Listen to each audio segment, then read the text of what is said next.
Il y a quelques jours, dans la faible lumière de la lune, cet événement a eu lieu. La rosée scintillait en milliers de gouttes, recouvrant l'herbe.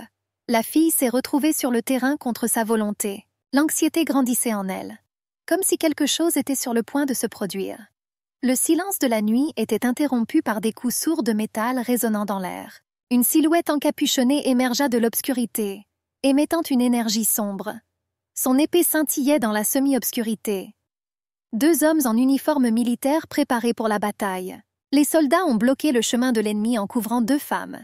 Ils chuchotaient entre eux à propos d'un certain Quat. Les dames se sont éloignées plus près de l'abri. Le nombre d'attaquants a augmenté. Les cavaliers masqués avançaient, tandis que l'infanterie tenait désespérément bon. Le grondement des sabots se mêlait au cliquetis des lames. Le commandant donna l'ordre de battre en retraite. Mais à ce moment précis, l'acier froid d'une épée traversa sa poitrine, coupant son dernier ordre. La fille en tenue légère tremblait de peur. Elle a vu la bagarre mais n'a pas compris ce qui se passait, et s'est retournée vers sa nounou à la recherche d'une réponse. À ce moment-là, on entendit le bruit de sabots qui s'approchaient. Un cavalier armé d'une arme ensanglantée s'avança vers eux au galop. Le clair de lune accentuait son apparence sombre. Son corps tremblait involontairement. Des histoires à son sujet me sont revenues à l'esprit. Nazar Quat. Nazar, yeux bleus, Quat, loup. Ces deux mots semblaient inquiétants. Alors qu'elle rencontrait ses célèbres yeux bleus, elle réalisa soudain quelque chose d'important qui lui avait jusqu'alors échappé. La femme a insisté pour éloigner la jeune fille en l'appelant par son nom, mais elle ne pouvait pas détacher ses yeux du cavalier. Elle a réalisé qu'elle ne pourrait plus jamais s'échapper. Son esprit lui disait une chose, mais son instinct lui disait le contraire. Le cavalier s'est précipité en avant. La fille et sa nounou ont essayé de se cacher dans la forêt dense, mais le cavalier a facilement raccourci la distance entre elles. Elle a essayé de repenser aux événements. Si elle n'avait pas fait un certain choix ce jour-là, peut-être que les choses se seraient passées différemment. Une voiture tirée par 4 chevaux blancs avançait lentement sur une route entourée de verdure. Sa riche décoration témoigne des origines nobles de ses propriétaires. Une jeune fille en vêtements élégants est apparue derrière le rideau. Elle admirait le paysage, incitant avec enthousiasme son compagnon à admirer ce spectacle. De légères boucles encadraient son visage, ajoutant une douceur à ses traits enfantins. D'immenses yeux émeraudes reflétaient l'innocence. C'était Rosetta Willard Fox, et aujourd'hui elle était libre. Les paysages aperçus pour la première fois à travers la fenêtre du wagon étaient à couper le souffle. Un sentiment de liberté l'envahit, provoquant un plaisir qu'elle n'avait jamais éprouvé auparavant. Fermant les yeux et posant sa tête sur sa paume, elle appréciait la fraîcheur de l'air et l'odeur de l'herbe qui remplissait ses poumons. 4 chevaux tiraient doucement la voiture le long de la route. La jeune fille était enfin libérée de tout ce qui la liait et la limitait auparavant. Depuis son enfance, on lui a appris la même chose. Son père lui a assuré que Rosetta n'avait aucune obligation de s'inquiéter de quoi que ce soit, que son devoir était seulement de préserver sa dignité. Il a assuré qu'il s'occuperait de tout le reste lui-même. Cependant, elle rêvait d'être comme son frère et sa sœur, voulant elle aussi trouver son destin. Son père lui assura que le temps viendrait où elle trouverait quelque chose à faire. Mais il croyait que c'était encore trop tôt. Il a simplement rejeté gentiment ses protestations. Le royaume du renard, protégé des monstres, était considéré comme une terre sacrée, et l'homme qui dirigeait cet État était son père. Sous ses soins, elle vécut dans l'abondance.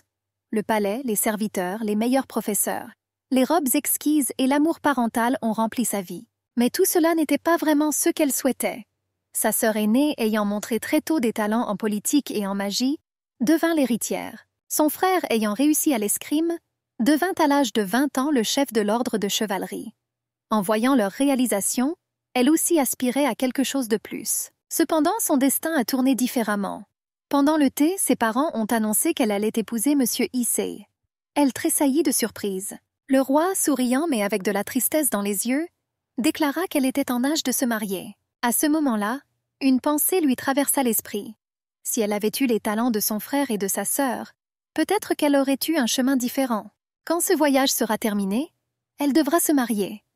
La voiture tanguait doucement, et la jeune fille, fatiguée d'admirer le paysage, baissait la tête et se plongeait dans ses pensées. Elle a réalisé qu'elle ne pouvait rien changer. La seule chose qui lui reste, c'est le voyage.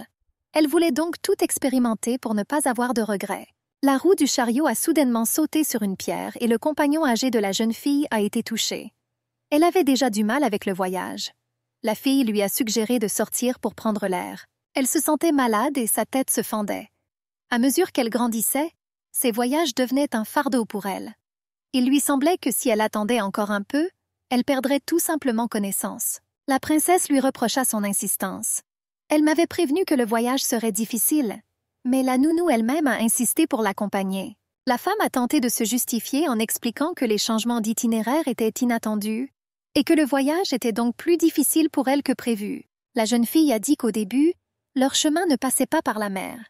Elle rêvait depuis longtemps de le voir, et cette route lui en offrait l'opportunité. La femme essuya la sueur de son front avec un mouchoir. Elle pensait qu'ils auraient dû être plus prudents, puisque leur voyage les avait amenés à cet endroit. La princesse était surprise. Elle a rappelé que les terres basques sont depuis longtemps sous le contrôle du royaume et qu'il n'y a rien à craindre ici. Cependant, la nounou continuait à soupirer et à secouer la tête. La jeune fille ne pouvait pas comprendre ce qui inquiétait tant son compagnon, car il n'y avait aucun signe alarmant. Un cavalier accompagnant la princesse s'approchait rapidement de la voiture. Elle le salua, attendant ses paroles. Le garçon a respectueusement demandé à Madame Rosetta quels étaient ses ordres, et si elle avait besoin d'aide sur la route. Elle a rapporté que l'état de sa nounou était pire que prévu, et lui a demandé s'il avait des médicaments avec lui. Il a répondu qu'ils avaient été donnés avant le départ. La femme secoua la tête avec incrédulité. Elle considérait le chevalier comme un sournois et disait que ce remède ne l'aidait pas. Il a rappelé qu'il n'était pas médecin. Allen a expliqué qu'elle l'avait bu au mauvais moment. Il a averti qu'il ne fallait pas le prendre à jeun. La femme s'est simplement détournée avec colère. La nounou était indignée que la raison soit si insignifiante. Elle a serré le poing, l'accusant d'être rusé, et il a insisté sur le fait que tout était dans les instructions. Son irritation grandissait. Elle n'aimait pas qu'on lui fasse la leçon. La princesse savait qu'il était temps de mettre fin à cette dispute avant qu'elle n'aille trop loin. La fille a suggéré d'arrêter la voiture un moment pour se dégourdir les jambes, marcher et donner à la nounou une chance de reprendre son souffle. Le cocher gardait les chevaux sur le rivage. Pendant que les serviteurs inspectèrent la voiture, la princesse et sa nourrice se dirigèrent vers l'eau, profitant de la fraîcheur. La fille avait l'air heureuse. Elle a demandé à sa compagne en souriant si elle se sentait mieux après être sortie. La nounou hocha la tête, confirmant qu'elle se sentait mieux. Mais elle se plaignait toujours que ses voyages étaient trop durs pour elle. La princesse lui rappela qu'elle l'avait prévenue à l'avance. Elle demanda alors pensivement si la nounou était partie, craignant qu'elle ne s'échappe. La femme soupira en disant que c'était possible. Après tout, la jeune fille n'avait aucune envie de se marier et aurait pu planifier quelque chose d'imprévisible. Mais la princesse a assuré qu'elle avait déjà pris sa décision et qu'elle n'allait pas laisser tomber son père. Elle savait que le mariage aurait lieu après son retour. La nounou était ravie de ses paroles. Elle se sentait même mieux. Elle était convaincue que M. Isel deviendrait un mari attentionné et aimant. L'héritier de la famille ducale hellénique, Isel Scallion, n'était pas seulement noble mais aussi noble, avec une apparence agréable et un caractère gentil. La nounou a assuré que si elle était la princesse, elle n'hésiterait pas.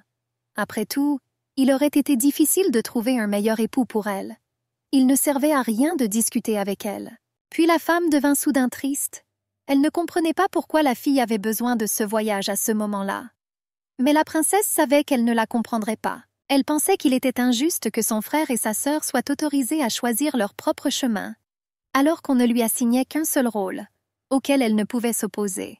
La nounou remarqua sa mélancolie. Elle prit doucement les mains de la fille, comprenant maintenant pourquoi elle était si inquiète pour son sort. La femme la consola en lui expliquant que pour les parents, les enfants resteront toujours petits et que les plus jeunes sont plus pris en charge que les plus grands. La princesse remarqua que la nounou était devenue plus animée. Elle sourit, réalisant qu'elle se sentait mieux, et suggéra qu'il retourne lentement à la voiture. L'eau près du rivage a commencé à trembler. La fille fut la première à le remarquer. Bientôt, une cavalière apparut au loin, se précipitant vers eux à une vitesse incroyable. La princesse fronça les sourcils. Apparemment, le cavalier se dirigeait spécifiquement vers eux. Elle criait quelque chose de loin. La nounou a demandé à la fille si elle comprenait quelle langue parlait le cavalier. La princesse écoutait, essayant de comprendre les mots. Ce n'est qu'à ce moment-là que la princesse remarqua que le cavalier s'était avéré être une femme. Elle a été surprise par son courage et son habileté à monter à cheval. Une lueur d'admiration brillait dans ses yeux. Elle n'avait aucune idée que les femmes pouvaient manipuler un cheval avec une telle confiance. Le cavalier cria fort « Courez !» Son cheval battait ses sabots en rythme sur la route, et ses longs cheveux rassemblés en queue de cheval flottaient au vent. Soudain, un son long et prolongé « chut » se fit entendre. Bientôt, tout le monde vit un énorme monstre ressemblant à un serpent. 4 yeux écarlates brillaient, et des écailles de nacre reflétaient la lumière. Le vent a soudainement emporté le chapeau de la princesse. Elle se pencha, essayant de le ramasser, inconsciente de ce qui se passait autour d'elle. Haleine a averti bruyamment la dame, l'exhortant à être prudente et prudente. Le danger était trop proche. En entendant le cri du cavalier, Haleine a immédiatement reconnu la langue. Mais ce n'est qu'après avoir vu la créature qu'il a compris quel avertissement elle essayait de transmettre. Le monstre se dressait au-dessus de la princesse et de son compagnon. Ce énorme croc courbé était rempli de poison, prêt à percer sa proie. La fille était paralysée par la peur. Toute sa vie s'était déroulée sans souci et, pour la première fois, elle devait faire face à une menace mortelle. L'idée qu'elle ne reviendrait jamais chez elle l'accablait. La cavalière s'approcha, cabrant son cheval, prête à charger. Un coup précis et puissant frappa le monstre en pleine tête. Du sang jaillit de la blessure et le monstre poussa un cri de douleur perçant. La fille sauta de son cheval et atterrit sur le rivage. En se retournant, elle vit une énorme ombre dans l'eau, un autre monstre. Ce n'est que maintenant que les chevaliers réussirent à atteindre la princesse. Ils lui ont demandé avec inquiétude si elle allait bien. Haleine examina attentivement la fille, s'assurant qu'elle n'était pas blessée.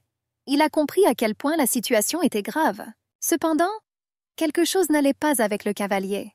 Elle s'assit par terre, sentant sa jambe, clairement douloureuse. Elle avait du mal à bouger son tibia. Mais malgré tous ses efforts, la douleur ne disparaissait pas. La princesse s'approcha, inquiète. Elle se souvenait de la cavalière galopant en criant des mots dans une langue inconnue. Maintenant, elle voulait savoir d'où elle venait. La fille a dit que tout le monde ici parle latin. Elle se demandait pourquoi le monstre était apparu, puisque les locaux évitaient de tels endroits. Elle a expliqué que des créatures dangereuses vivent dans ce lac, donc personne d'ici n'ose s'en approcher. Ce n'est qu'à ce moment-là que la princesse réalisa que les monstres étaient réels. Ses mains se serrèrent en poing de peur et de prise de conscience de l'inévitable. Elle a lu dans les livres que des monstres apparaissaient partout sur le continent. Mais ils n'ont jamais été retrouvés sur les terres sacrées. Les chevaliers qui s'approchaient se présentèrent. Ils se reprochèrent de ne pas être arrivés à temps et remercièrent le cavalier d'avoir sauvé leur maîtresse. La princesse a dit qu'elle devait la remercier. Remarquant la blessure, elle lui a demandé comment elle se sentait.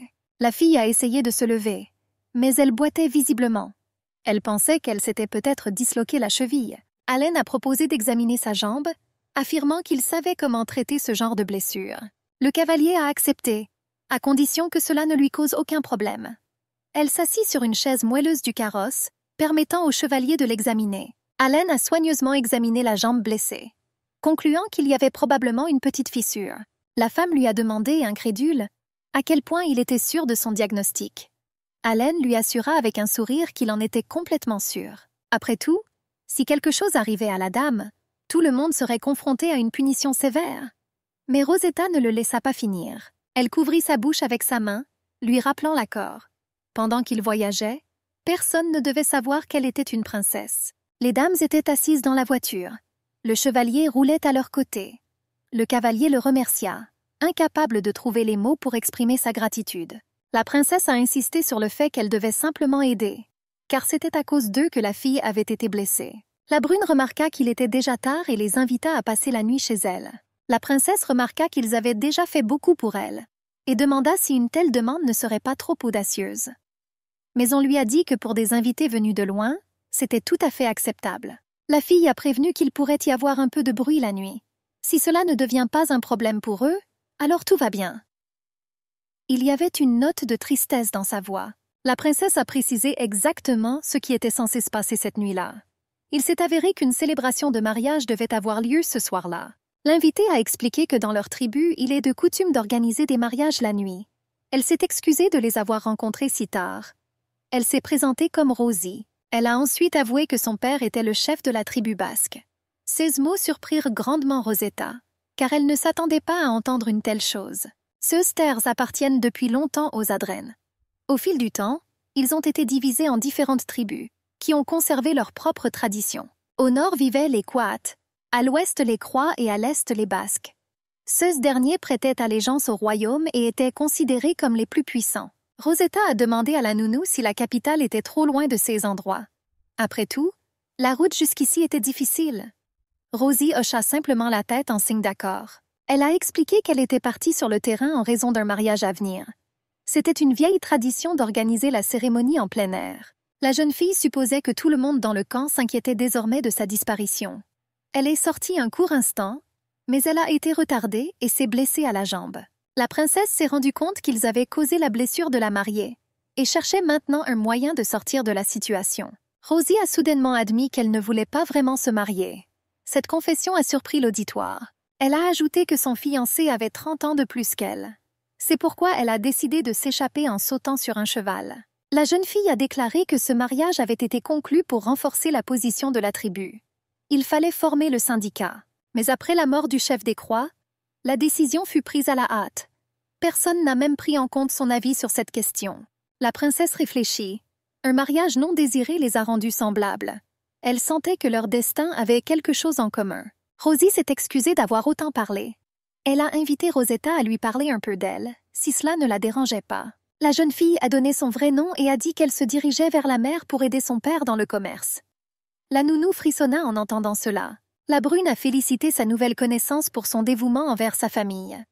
La nounou essuya sa sueur avec soulagement, heureuse que la fille ait utilisé une identité fictive. Soudain, des bruits forts, comme des explosions ou des coups de feu, ont été entendus au loin.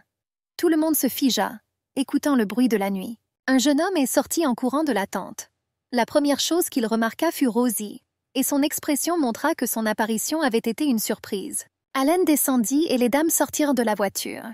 Il les conduisit dans un endroit sûr où ils pouvaient se reposer. Le jeune homme était inquiet. Il a dit qu'il la cherchait depuis longtemps et qu'il commençait déjà à craindre qu'il lui soit arrivé quelque chose de mal. Mais la jeune fille a assuré que quelque chose s'était réellement passé. Elle boitait sensiblement alors qu'elle marchait vers son père. Le chef l'a accueillie avec colère. Il a crié d'indignation face à son action, puis, sans se soucier des étrangers, l'a frappée au cou. La princesse et ses compagnes furent choquées par un tel traitement envers la jeune fille, mais personne n'osa intervenir. Le chef a continué à crier, exigeant une explication sur la raison pour laquelle elle était revenue dans un tel état. Rosie, toujours assise par terre, demanda pardon. Son père n'a pas accepté ses excuses. Il l'a accusée d'avoir détruit toute leur nation par ses actions. Il exigea une explication, ne comprenant pas pourquoi elle avait décidé de mettre en péril l'alliance matrimoniale des tribus. Allen n'en pouvait plus et demanda à l'homme d'arrêter. Il considérait comme injuste que le père n'essaie même pas d'écouter sa fille. Rosetta est également intervenue. Elle a admis sa culpabilité et Allen a aidé Rosie à se relever, la soutenant pour qu'elle puisse marcher. Le chef se tenait entouré de ses hommes, les yeux plissés de colère. Devant lui, pleine de détermination, se tenait seule la princesse. L'homme a demandé qui elle était. D'après ses vêtements, il comprit immédiatement qu'elle n'était pas du coin. La fille répondit qu'ils étaient des voyageurs du royaume du renard. Elle a expliqué que sa fille avait été blessée en la sauvant. Le chef a été surpris d'entendre parler du bandage. Il savait que Rosie ne pourrait pas monter à cheval dans son état. Allen a discrètement dit à la princesse qu'il semblait que les vieilles traditions étaient toujours respectées ici, y compris l'enlèvement de la mariée. Cette coutume a été interdite, mais elle existait toujours dans ces terres. Le marié négociait avec la famille de la mariée et l'emmenait ensuite. Maintenant, il est devenu clair quel problème ils ont créé. Le chef et ses hommes regardèrent avec méfiance les invités indésirables. La princesse a demandé s'il était possible de négocier un report du mariage en raison de la blessure de la mariée. L'homme a catégoriquement refusé. Il a dit à sa fille qu'elle devrait s'expliquer devant toute la tribu. Rosie accepta tranquillement. La princesse s'approcha d'elle et lui demanda comment elle se sentait après ce qu'elle avait vécu. Une fois dans la pièce, Rosetta a demandé si le mariage pouvait être annulé. Mais Rosie a expliqué que cela éveillerait les soupçons. Elle a dit que le marié était de la tribu Krua. Ils ne font confiance à personne d'autre qu'à leurs alliés. Si le mariage échoue, ils feront probablement équipe avec les Quat. Et leur chef est celui qui mérite vraiment d'être craint. La princesse réalisa que la tribu Quat était encore plus redoutable que le puissant royaume. Tout le monde savait que ce territoire était depuis longtemps sous le contrôle de l'État le plus puissant. C'est pour ça qu'on parle latin ici. Cependant, à l'autre bout du continent, un nouvel État est apparu, gagnant rapidement en puissance. Contrairement aux féroces Katana, ces gens étaient encore plus résistants, plus impitoyables et intrépides au combat. Le royaume leur confia donc la garde des frontières. Leurs tactiques impitoyables en faisaient des guerriers idéaux. La tribu Quat est devenue de plus en plus puissante. Leur chef rassemblait une armée qui avait déjà vaincu les ennemis les plus dangereux. Le nom de Nazarquat était connu même du chevalier. Mais Rosie a dit que tout le monde l'appelait le loup aux yeux bleus. Le jeune homme avait un regard froid et perçant. Et Quat signifiait loup. On disait que la couleur de ses yeux correspondait parfaitement à son nom. Rosie a expliqué que les yeux bleus étaient courants parmi son peuple. Mais son look était spécial. Alors on parlait plus de lui que des autres. La princesse fut surprise qu'Allen le sache si bien.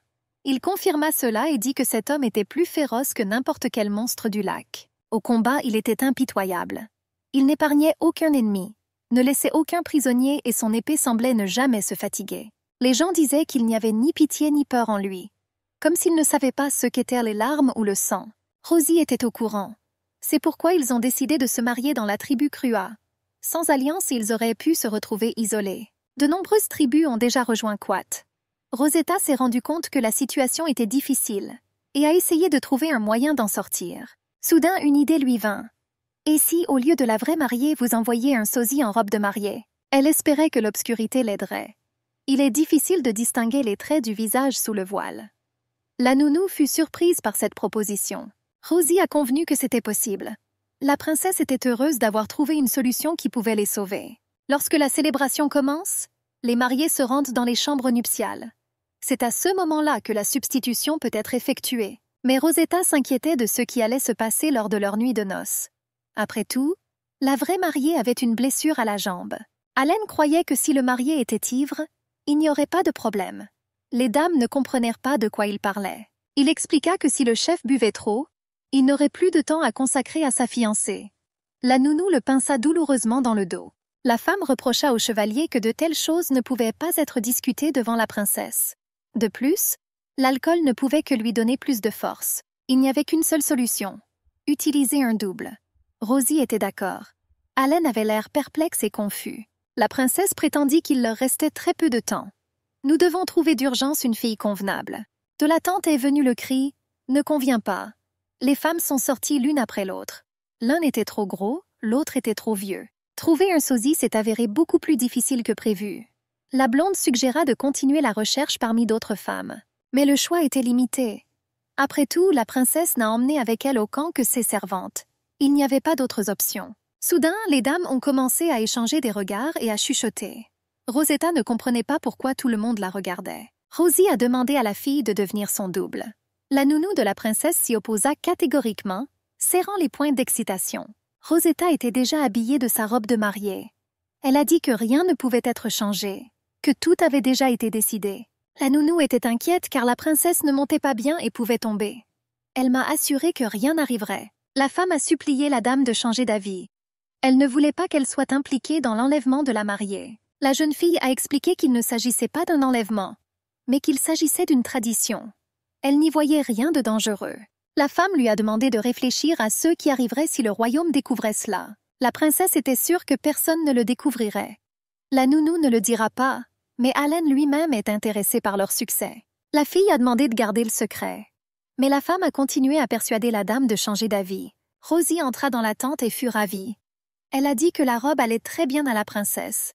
Elle l'a remerciée pour le compliment. Rosetta a demandé tardivement à la brune si cela la dérangeait qu'elle porte cette tenue. La jeune fille a assuré que ce n'était pas un problème. Elle a compris la complexité de la situation. La princesse la serra dans ses bras avec reconnaissance. La fille du chef le remercia encore. Puis elle a donné un petit cadeau à la fille. Elle la conduisit sous le ciel étoilé et lui montra où se placer avec la lanterne, tandis qu'elle se cachait à proximité. Une lanterne allumée brillait dans la main de la blonde. Rosie a expliqué qu'il cherchait une épouse partout dans le monde. Rosetta regarda la beauté qui l'entourait. La femme a insisté sur le fait que tout n'était pas ainsi, mais la princesse croyait que la nounou était simplement inquiète. La nounou a demandé comment on pouvait ne pas s'inquiéter. Elle a placé un petit poignard dans la main de la fille. La femme a conseillé de l'utiliser en cas de menace. Le double sortit l'arme et l'examina. Elle a expliqué que si nécessaire, il faut frapper le point faible. La princesse regarda attentivement le poignard. La fille l'a caché dans les plis de sa robe. Elle a assuré à la nounou que rien de dangereux n'arriverait. La femme a dit qu'Allen était allée chercher des boissons pour le marier. Il devrait bientôt revenir. La princesse fut surprise que le chevalier accepte de l'aider, car elle pensait qu'il serait contre. Elle se souvenait qu'il lui avait dit que c'était la première fois qu'il voyait une fille aussi désespérée de prouver quelque chose. La nounou a expliqué qu'il soutenait simplement ses aspirations. Maintenant, la princesse comprenait son consentement silencieux. Elle baissa la tête et les remercia tous les deux pour leur aide et leur soutien. Soudain, un coup de feu retentit. Le rugissement des sabots couvrait tout ce qui l'entourait. L'un des gardes, armé d'une torche, a crié, demandant qui s'approchait. Les cavaliers tirèrent silencieusement leurs épées. La princesse tourna la tête, essayant de comprendre ce qui se passait. La nounou avait une mauvaise audition et ne pouvait pas distinguer le bruit. On entendit un cri dans l'obscurité. Les guerriers du camp se sont affrontés aux assaillants. En scrutant l'obscurité, les dames pouvaient discerner un combat chaotique. La nounou pensait que les gardes du marié étaient arrivés. Les bruits de la bataille devinrent plus forts et plus clairs. La princesse sursauta lorsqu'elle entendit un appel à l'aide à travers le bruit. Bientôt, elle distingua le mot « Quat ». Les femmes se tendirent de peur, réalisant que le plan était en train de s'effondrer. Les guerriers du camp se criaient entre eux qu'ils étaient attaqués par Quat. Le cavalier avec l'épée se déplaçait avec une vitesse surnaturelle, frappant les ennemis les uns après les autres. Les défenseurs du camp ont commencé à paniquer. Lorsque l'ordre de battre en retraite fut donné, ils s'enfuirent, sans se soucier de la princesse et de la nourrice, les laissant sans couverture. Les cavaliers poursuivirent les fugitifs, les tuant sans pitié. Des éclaboussures de sang couvrirent la peau des chevaux, leurs vêtements et même le sol. Seuls quelques-uns ont réussi à survivre. Rosetta se figea, incapable de bouger. Un cavalier aux cheveux longs s'arrêta juste devant elle, son épée scintillant au clair de lune, couverte de sang. Elle se souvenait de la signification du nom Nazar, yeux bleus, et son regard était vraiment profond, perçant, dont la couleur rappelait celle du ciel nocturne. Maintenant, tout est devenu clair. Devant elle se tenait ce même Nazar Quat. La nounou lui saisit la main, la suppliant de quitter cet endroit rapidement pendant qu'il y avait encore une chance. Le cavalier s'est déplacé plus vite que les dames n'ont eu le temps de prendre une décision. La nounou essaya de tirer la princesse, mais elle, paralysée par la peur, ne pouvait pas bouger. Soudain, ils se levèrent tous les deux d'un bond, essayant désespérément de s'échapper en rassemblant les ourlets de leurs robes. Cependant, Nazar savait déjà que la victime n'irait pas bien loin. L'un des soldats se tenait entre l'agresseur et les fugitifs. Il s'accroupit, serrant fermement son épée, prêt à les défendre au péril de sa propre vie. Cependant, son courage ne l'a pas sauvé. Un seul mouvement d'épée et l'homme tomba au sol, son corps immédiatement taché de taches de sang cramoisies. Les fugitifs ne sont pas allés bien loin. Le cavalier les rattrapa en quelques instants. Au clair de lune, ses yeux bleus froids brillaient comme deux lames de glace. Au grand galop, le cavalier tendit la main et saisit la jeune fille par la taille. Il la souleva d'un coup sec, l'asseyant facilement devant lui, la pressant contre sa poitrine. Rosetta tendit la main à la nounou, mais elle regarda simplement, impuissante, réalisant qu'elle ne pouvait pas sauver sa maîtresse. Elle a essayé de rattraper le ravisseur, mais elle a trébuché sur une pierre et est tombée, se frappant douloureusement. Le cavalier s'éloigna, emportant la princesse dans une direction inconnue. Le cheval s'élança sans ralentir. Rosetta lui a désespérément demandé d'arrêter, insistant sur le fait qu'ils avaient pris la mauvaise fille. L'homme lui a froidement dit de se taire et de ne pas résister, de peur de tomber et de se casser le cou. Il la serra plus fort, la forçant à se figer. Elle tremblait et essayait de se libérer, mais elle savait que le mettre en colère était une mauvaise idée. Il a dit quelque chose en réponse, mais elle n'a pas compris ses paroles. Nazar se tourna vers elle, les yeux plissés. Il fut surpris qu'elle ne le comprenne pas, puis il réalisa qu'elle ne parlait que latin. Il a dit dans sa langue que si elle ne voulait pas mourir, elle devait rester assise tranquillement. Rosetta déglutit, réalisant qu'elle était tombée dans un véritable piège. Bientôt, un autre cavalier les rattrapa. Il a appelé un chef nommé Riga, les informant qu'il n'était pas poursuivi. Cela semblait étrange. Nazar a demandé à quelle distance se trouvaient les gens du marié. Le cavalier a répondu qu'ils suivaient leur piste, mais qu'ils étaient toujours à la traîne. Un autre cavalier s'approcha, sa voix remplie d'une joie malicieuse. Il a rapporté que tout s'est déroulé exactement comme leur chef l'avait ordonné. L'homme abaissa sa capuche en souriant d'un air suffisant. Il a dit que le nom de Riga terrorisait les habitants de Croix, les faisait trembler. Nazar félicita ses hommes et leur ordonna de retourner au camp. Les cavaliers hochèrent la tête, acceptant l'ordre. Les sabots tonnaient à nouveau sur la route caillouteuse. Ce n'est qu'à ce moment-là que Rosetta réalisa qu'elle avait été kidnappée à la place de Rosie. Elle comprit que si elle ne s'expliquait pas, un sort terrible l'attendait. Elle a commencé à insister sur le fait qu'elle n'était pas la mariée, mais qu'elle la remplaçait simplement. L'homme assis à côté d'elle renifla, ne croyant pas un mot de ce qu'elle disait. Elle était surprise qu'il connaisse le latin. Elle le supplia de la croire, mais il se contenta de sourire en réponse, disant qu'elle était trop douée pour mentir. Le cavalier aux yeux noirs ne croyait pas qu'il aurait pu y avoir une substitution au mariage. Si c'est vrai, alors pourquoi personne n'a essayé de la sauver? L'un des guerriers a demandé à Riga quoi faire du captif. Il proposa de la prendre pour lui, puisque le chef ne montrait aucun intérêt pour les femmes. L'homme qui était arrivé sur un âne lui a proposé, d'un ton moqueur, de la prendre en premier. Mais un autre l'arrêta, lui rappelant que Riga elle-même déciderait de son sort. Quelqu'un a suggéré que leur chef pourrait la laisser vivre. Mais l'homme qui voulait le captif se contenta de rire, trouvant cela ridicule. Il se souvint de la façon dont la tribu avait souffert aux mains de son peuple.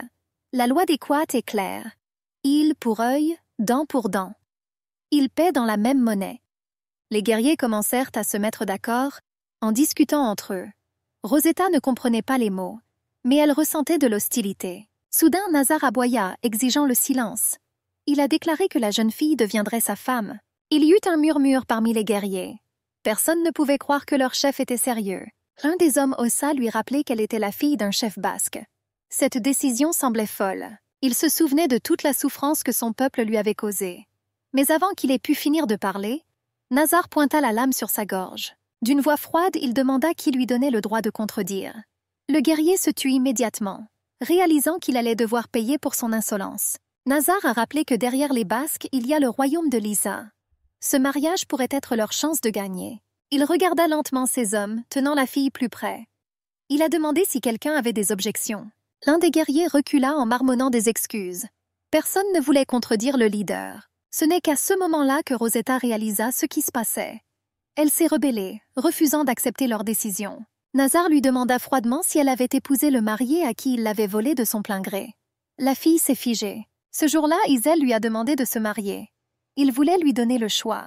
Elle le respectait, mais l'idée du mariage lui pesait. Elle serra les poings, essayant de réprimer ses émotions. Isel a promis d'attendre sans la forcer à faire quoi que ce soit.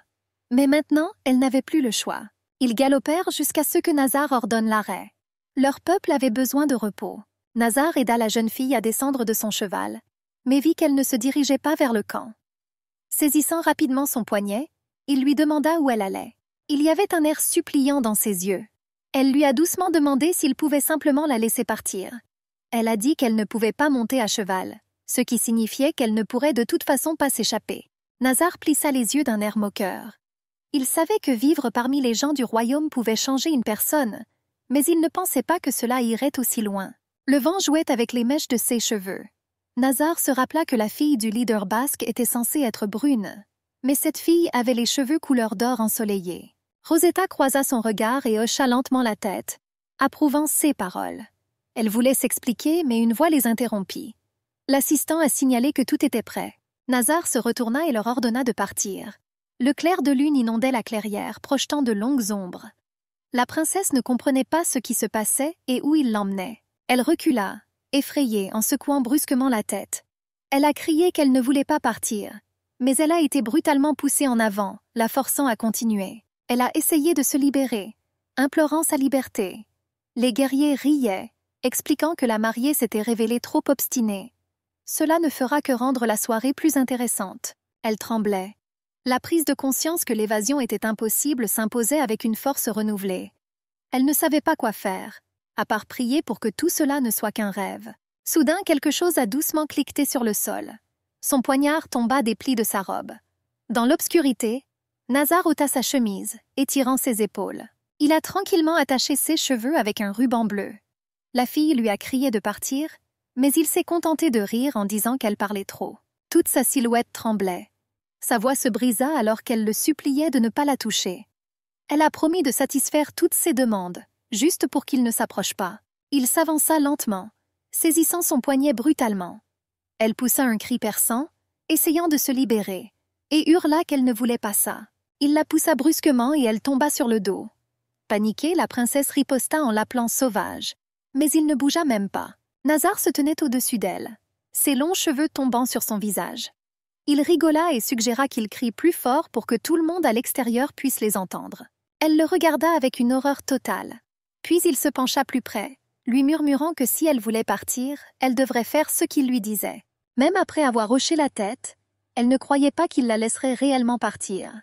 L'homme la tenait toujours par les épaules, ne lui permettant pas de bouger. Elle le regarda, réalisant qu'il s'agissait de Nazar Quat, celui qu'elle avait toujours considéré comme un monstre, féroce et sans pitié. Elle ne pouvait pas juger sa cruauté au combat, mais elle savait qu'à la guerre, il n'épargnait personne. Personne ne s'attendait à une telle menace hier. Ses doigts se resserrèrent lentement autour de la poignée du poignard. C'était une chance. Elle frappa rapidement, mais Nazar intercepta sa main avant qu'elle ne puisse frapper. Il la regarda attentivement dans les yeux, la déception évidente dans son regard. Il ne pensait pas avoir une telle surprise le soir de son mariage. La princesse se rendit compte qu'elle avait échoué. Désormais, elle n'avait d'autre choix que d'attendre son sort. Elle déglutit difficilement, ressentant de la peur. Nazar examina attentivement le poignard, notant la qualité du travail. Puis il rigola et déclara que cette lame pourrait être utile. Soudain, il dit qu'il voulait tester sa netteté. La fille poussa un cri de panique, essayant de s'éloigner de lui. La lame brillait au clair de lune, puis de fines gouttes de sang coulaient lentement sur sa robe. Nazar n'a même pas cligné des yeux. Elle a crié d'horreur, demandant ce qu'il faisait. Mais il plaqua fermement sa main sur sa bouche, ne lui permettant pas d'émettre un son. Sa voix était calme mais menaçante. Il l'a avertie que si elle voulait être laissée tranquille, elle ferait mieux de se taire. Rosetta se rendit compte qu'il faisait un spectacle, mais elle ne comprenait pas pourquoi. Quoi qu'il en soit, elle était piégée et ne pouvait rien faire. Pendant ce temps, Allen se précipita vers le camp basque. Il a vu les blessés et les morts, ne comprenant pas comment cela avait pu arriver. Il descendit de cheval, tira son épée et appela Madame Rosetta. Il regarda autour de lui avec espoir, craignant de trouver quelque chose de terrible. Soudain, il entendit quelqu'un appeler son nom. C'était la nounou, et Rosie se tenait à côté d'elle. Il se figea de stupeur. La nounou, choquée, dit avec amertume que Rosetta avait été kidnappée. Allen se figea, refusant d'y croire. Rosie a assuré que ce n'étaient pas les gens du marié qui avaient fait ça. Elle a dit que c'était Nazar Quat et qu'il l'avait fait exprès. Allen serra les dents. Il savait qu'il n'y avait pas de pire ennemi que les Quat. Il se tourna vers Rosie, déclarant qu'elle devait l'aider. Allen ordonna que tous les hommes capables de porter les armes soient rassemblés. Il avait l'intention de suivre immédiatement la piste des ravisseurs et de rendre la princesse. Une voix grave vint de l'autre côté. Le chef a déclaré que cela n'était pas nécessaire. Allen se retourna brusquement et vit un homme massif s'approcher d'eux. Le chef plissa les yeux, assurant que la situation était encore meilleure que prévu. Depuis que la tribu Quat a pris le faux, sa fille est désormais en sécurité. Rosie rougit d'indignation et lui cria dessus pour avoir dit une telle chose. À cause de lui, une personne innocente a souffert. Le leader a simplement souri, satisfait de ce résultat. La fille a crié que sa cupidité et ses actions passées étaient à l'origine de tout. C'est lui qui a volé une femme aux Quats, et maintenant ils ont soif de vengeance. Le visage du leader était déformé par la colère. Il s'avança brusquement et frappa violemment sa fille au visage. Il a dit qu'elle ne savait rien, et qu'elle était en vie uniquement grâce à lui. L'homme cria furieusement qu'il faisait tout cela uniquement pour le bien de sa tribu. Il n'agira jamais de manière basse, et toutes ses actions visent à protéger le peuple. C'est la seule raison pour laquelle le royaume les soutient. Il reprochait à sa fille de vivre dans le luxe et de ne même pas imaginer ce que ce soutien lui coûtait. Il lui rappela qu'elle ne devait pas penser à ses propres désirs, mais à la prospérité de leur tribu. Le mariage est son devoir et elle doit l'accomplir. Rosie regarda son père avec dédain. Elle lui dit de dire la vérité. Tout le monde savait qu'il n'était pas guidé par l'honneur, mais par la cupidité. Elle ne croyait pas qu'il avait kidnappé une femme pour leur avenir. Même si tout cela s'est passé avant sa naissance, elle connaissait très bien l'histoire. Tout le village savait d'où venait cette profonde cicatrice chez le chef. Il a été abandonné par la femme même dont il avait autrefois abusé. Le chef enragé agita son bras, se préparant à frapper à nouveau sa fille, mais son poignet fut fermement saisi. C'était Allen. Sa voix était froide.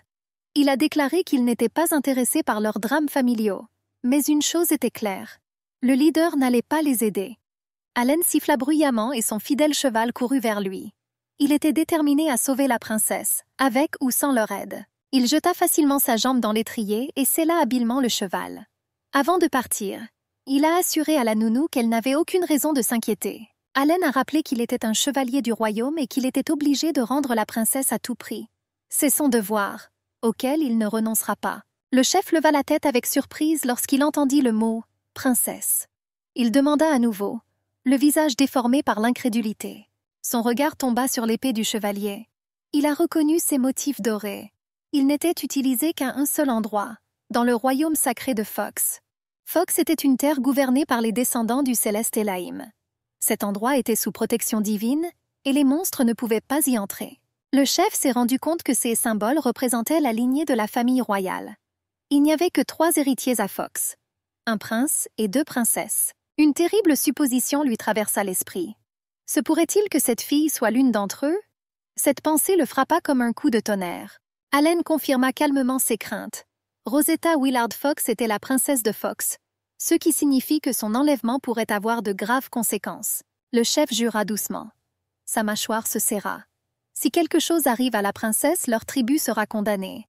Les barbares pouvaient lui faire tout ce qu'ils voulaient. Cela signifiait que leur avenir était en jeu. Si le royaume découvre que quelque chose de mal est arrivé à la princesse, il réduira ces terres en poussière. Soudain, l'un des guerriers courut vers eux en criant qu'il y avait des ennuis. Il rapporta que l'armée du marié revenait sur les terres de Croix. Le chef ne comprenait pas ce que cela signifiait. Ils avaient convenu de se marier. Le guerrier a alors précisé que le mariage avait échoué. Il a expliqué que la tribu Quat était intervenue à nouveau. Le leader commença à devenir nerveux, mais il comprit qu'il ne pouvait plus rien changer. Un représentant de Quat a rapporté qu'ils avaient kidnappé la mariée. Si la tribu veut la récupérer, qu'ils viennent la chercher eux-mêmes. Allen fronça les sourcils. Tenter de faire pression sur le marié pourrait signifier le début d'une guerre qui détruirait les 2 tribus. Le chef serra les dents. Il avait traité les Quat de mendiants, et maintenant il lui dictait leurs conditions. Cela le rendait fou. Allen l'observait d'en haut, toujours assis sur la selle. Il a fait remarquer à haute voix que le leader était clairement confus et ne savait pas quoi faire. Le chevalier proposa un compromis. Si le chef l'aidait à retrouver la princesse, il oublierait ce qu'il avait fait. Le chef serra les poings, réalisant qu'il n'avait pas le choix. Le cœur lourd, il ordonna à ses guerriers de se préparer à la bataille. Mais ensuite, son visage s'est déformé et il a donné un nouvel ordre. Attraper Allen. Il ne pouvait pas laisser partir cet homme. Rosie regarda son père avec horreur, criant ce qu'il faisait. Pendant ce temps, les gardes avaient déjà encerclé le chevalier, se préparant à attaquer. Allen plissa les yeux. Il a demandé quelle était la raison d'une telle trahison. Mais le chef répondit que même si elle était une princesse, il ne serait pas plus facile de la retrouver. Il doutait que la fille soit encore en vie. Les Quat étaient des barbares vengeurs. Ils ne la laisseront pas partir comme ça, et ils ont peut-être déjà détruit toutes les preuves. Allen retint sa colère. Ce n'était pas le moment de se lancer dans une dispute. Il devait sortir d'ici et retrouver la princesse le plus vite possible. Son pied a fini dans l'étrier. Il cria à son cheval, le faisant se cabrer, puis l'épée dans sa main lança une lumière jaune brillante. Allen saisit fermement la poignée de son épée, leur ordonnant de s'écarter. Il les menaça de battre en retraite s'ils ne voulèrent pas mourir. Une lumière dorée illuminait la clairière. Les yeux du chef brillèrent de colère et il cria l'ordre d'arrêter le chevalier à tout prix. Quiconque désobéit ou recule devra payer de sa vie. Soudain, le cri d'une femme se fit entendre. Rosie a ordonné à Allen de laisser tomber son arme. Il se retourna brusquement, reconnaissant sa voix. La fille du chef apparut devant lui, tenant une épée contre la gorge de sa nourrice. Elle a prévenu qu'elle tuerait la femme s'il n'obtempérait pas. La nounou a crié, suppliant Allen de courir. Elle le supplia de ne pas penser à elle, mais de se concentrer sur le sauvetage de la princesse. Mais le chevalier resta figé, ne sachant que faire. Il y avait une pleine lune dans le ciel. Les étoiles perçaient les nuages légers. Des rangées de torches couraient le long des tentes, projetant une faible lumière sur le camp de Quat. Un homme était allongé sur un lit de camp, apparemment profondément endormi. Rosetta était assise contre le mur, essayant de comprendre comment elle était arrivée ici. Elle se souvint de ses paroles. Il lui assura que lorsque le moment viendrait, il la ramènerait à son père. Il y avait une coupure sur sa main gauche, un rappel d'hier. Elle ne le croyait pas. S'il voulait vraiment la récupérer, alors pourquoi l'a-t-il kidnappée? Cela n'avait aucun sens. Nazar a dit que même si elle revenait, son mariage serait quand même détruit. Personne ne l'épousera après ce qui est arrivé. La princesse ne comprenait pas pourquoi il avait fait d'elle sa femme à ce moment-là. Il aurait pu simplement la kidnapper, mais cet acte lui semblait inutile. Nazar a répondu que c'était sa liberté. Il fera tout comme il l'a dit, et elle peut le croire ou non. Mais la fille ne comprenait pas ses paroles. Il lui a ordonné de s'asseoir tranquillement et de ne rien faire. Elle frissonna, réalisant qu'elle était désormais complètement sous son pouvoir. Nazar a dit que les nuits ici sont froides et que dormir sur le sol est inconfortable. Il se leva du lit et lui fit un signe de tête, l'invitant à s'allonger à côté de lui. Rosetta se tendit, rejetant immédiatement l'idée. Elle a dit qu'elle ne lui faisait pas confiance et qu'elle n'allait pas partager un lit avec lui. Nazar rigola en disant qu'il n'était pas intéressé par des enfants comme elle. La princesse fronça les sourcils, ne comprenant pas ce qu'il voulait dire. L'homme s'allongea, se couvrit d'une couverture et se tut, ne voyant aucune raison de poursuivre la conversation. Le camp était enveloppé dans le silence de la nuit. Rosetta s'avoua qu'elle avait froid et qu'elle avait sommeil. Mais l'idée de s'allonger à côté de lui semblait insupportable. Elle a décidé d'attendre le moment pour s'échapper. Elle ne pouvait qu'espérer qu'elle aurait une chance de rentrer chez elle. Mais le corps ne pouvait pas le supporter. Elle s'est recroquevillée sur le sol dans sa robe de mariée et s'est endormie. Des pieds nus s'approchèrent d'elle. Nazar la souleva silencieusement du sol et la porta jusqu'au lit sans la réveiller. La fille, ne réalisant même pas ce qui s'était passé, s'installa plus confortablement dans le lit chaud, plaçant sa main sous sa tête. Nazar se tenait au-dessus d'elle, la regardant froncer légèrement les sourcils dans son sommeil et se tourner sur le côté. Puis il la recouvrit soigneusement d'une couverture. Il s'assit à côté d'elle, continuant à la regarder. Il y avait de la satisfaction dans ses yeux. Un autre moment vint à l'esprit de la fille. Enfant, elle avait un jardin dans la cour du château et adorait y jouer. Sa famille était toujours occupée. Alors la petite Rosetta passait son temps parmi les arbres. Elle avait un bouquet de marguerites dans ses mains. Une voix se fit entendre. Sa mère l'a appelée pour lui demander où elle était allée. La fille rougit de joie lorsqu'elle vit un visage familier. La mère lui demanda doucement ce qu'elle faisait. La fille a dit fièrement qu'elle avait joué avec Masha. La femme fronça les sourcils. Elle entendit à nouveau ce nom. Elle a compris que sa fille avait un ami imaginaire à cause d'un manque d'attention. Rosetta a insisté sur le fait que Masha était simplement timide et que c'était pour cela qu'elle ne jouait qu'avec elle. Elle parlait d'elle, et sa mère l'écoutait attentivement. La fille a donné une plume jaune à sa mère. La femme le prit et admira sa beauté. Elle sourit et demanda où la fille l'avait trouvée. Elle a dit fièrement que c'était un cadeau de Masha. Rosetta leva la tête et désigna les branches de l'arbre. Il y avait là un grand oiseau aux plumes dorées. La femme se couvrit la bouche avec sa main, surprise. Ses yeux s'écarquillèrent, réalisant que ce n'était pas seulement un fantasme enfantin. Puis elle serra sa fille dans ses bras, lui disant que c'était peut-être une bonne chose. Mais la fille ne comprenait pas ce qu'elle voulait dire. Soudain, la vision disparut comme un mirage. Rosetta ouvrit les yeux, plissant le nez de mécontentement face à la lumière vive du soleil. En se souvenant de la nuit dernière, elle s'est redressée brusquement. Elle ne comprenait pas pourquoi elle s'était réveillée au lit, car elle s'était endormie sur le sol. Elle ne comprenait pas comment cela était arrivé. Soudain, le rabat de la tente s'écarta. Elle s'est immédiatement cachée sous la couverture. Un homme entra avec une chemise jetée négligemment sur ses épaules. Cela semblait inattendu, même aux yeux des aristocrates. Nazar, souriant, dit qu'il était heureux de l'avoir réveillée. Il portait un bol de soupe chaude et lui dit qu'elle avait de la chance. Il ne l'avait pas réveillée. La fille était sous le choc. Elle ne pouvait pas croire qu'elle pouvait dormir si profondément qu'elle ne se sentait pas portée jusqu'au lit. Nazar a rappelé que, comme hier, il ne s'intéresse pas aux enfants. Il y avait de la lassitude dans sa voix. Rosetta a répliqué en disant qu'elle n'était pas une enfant.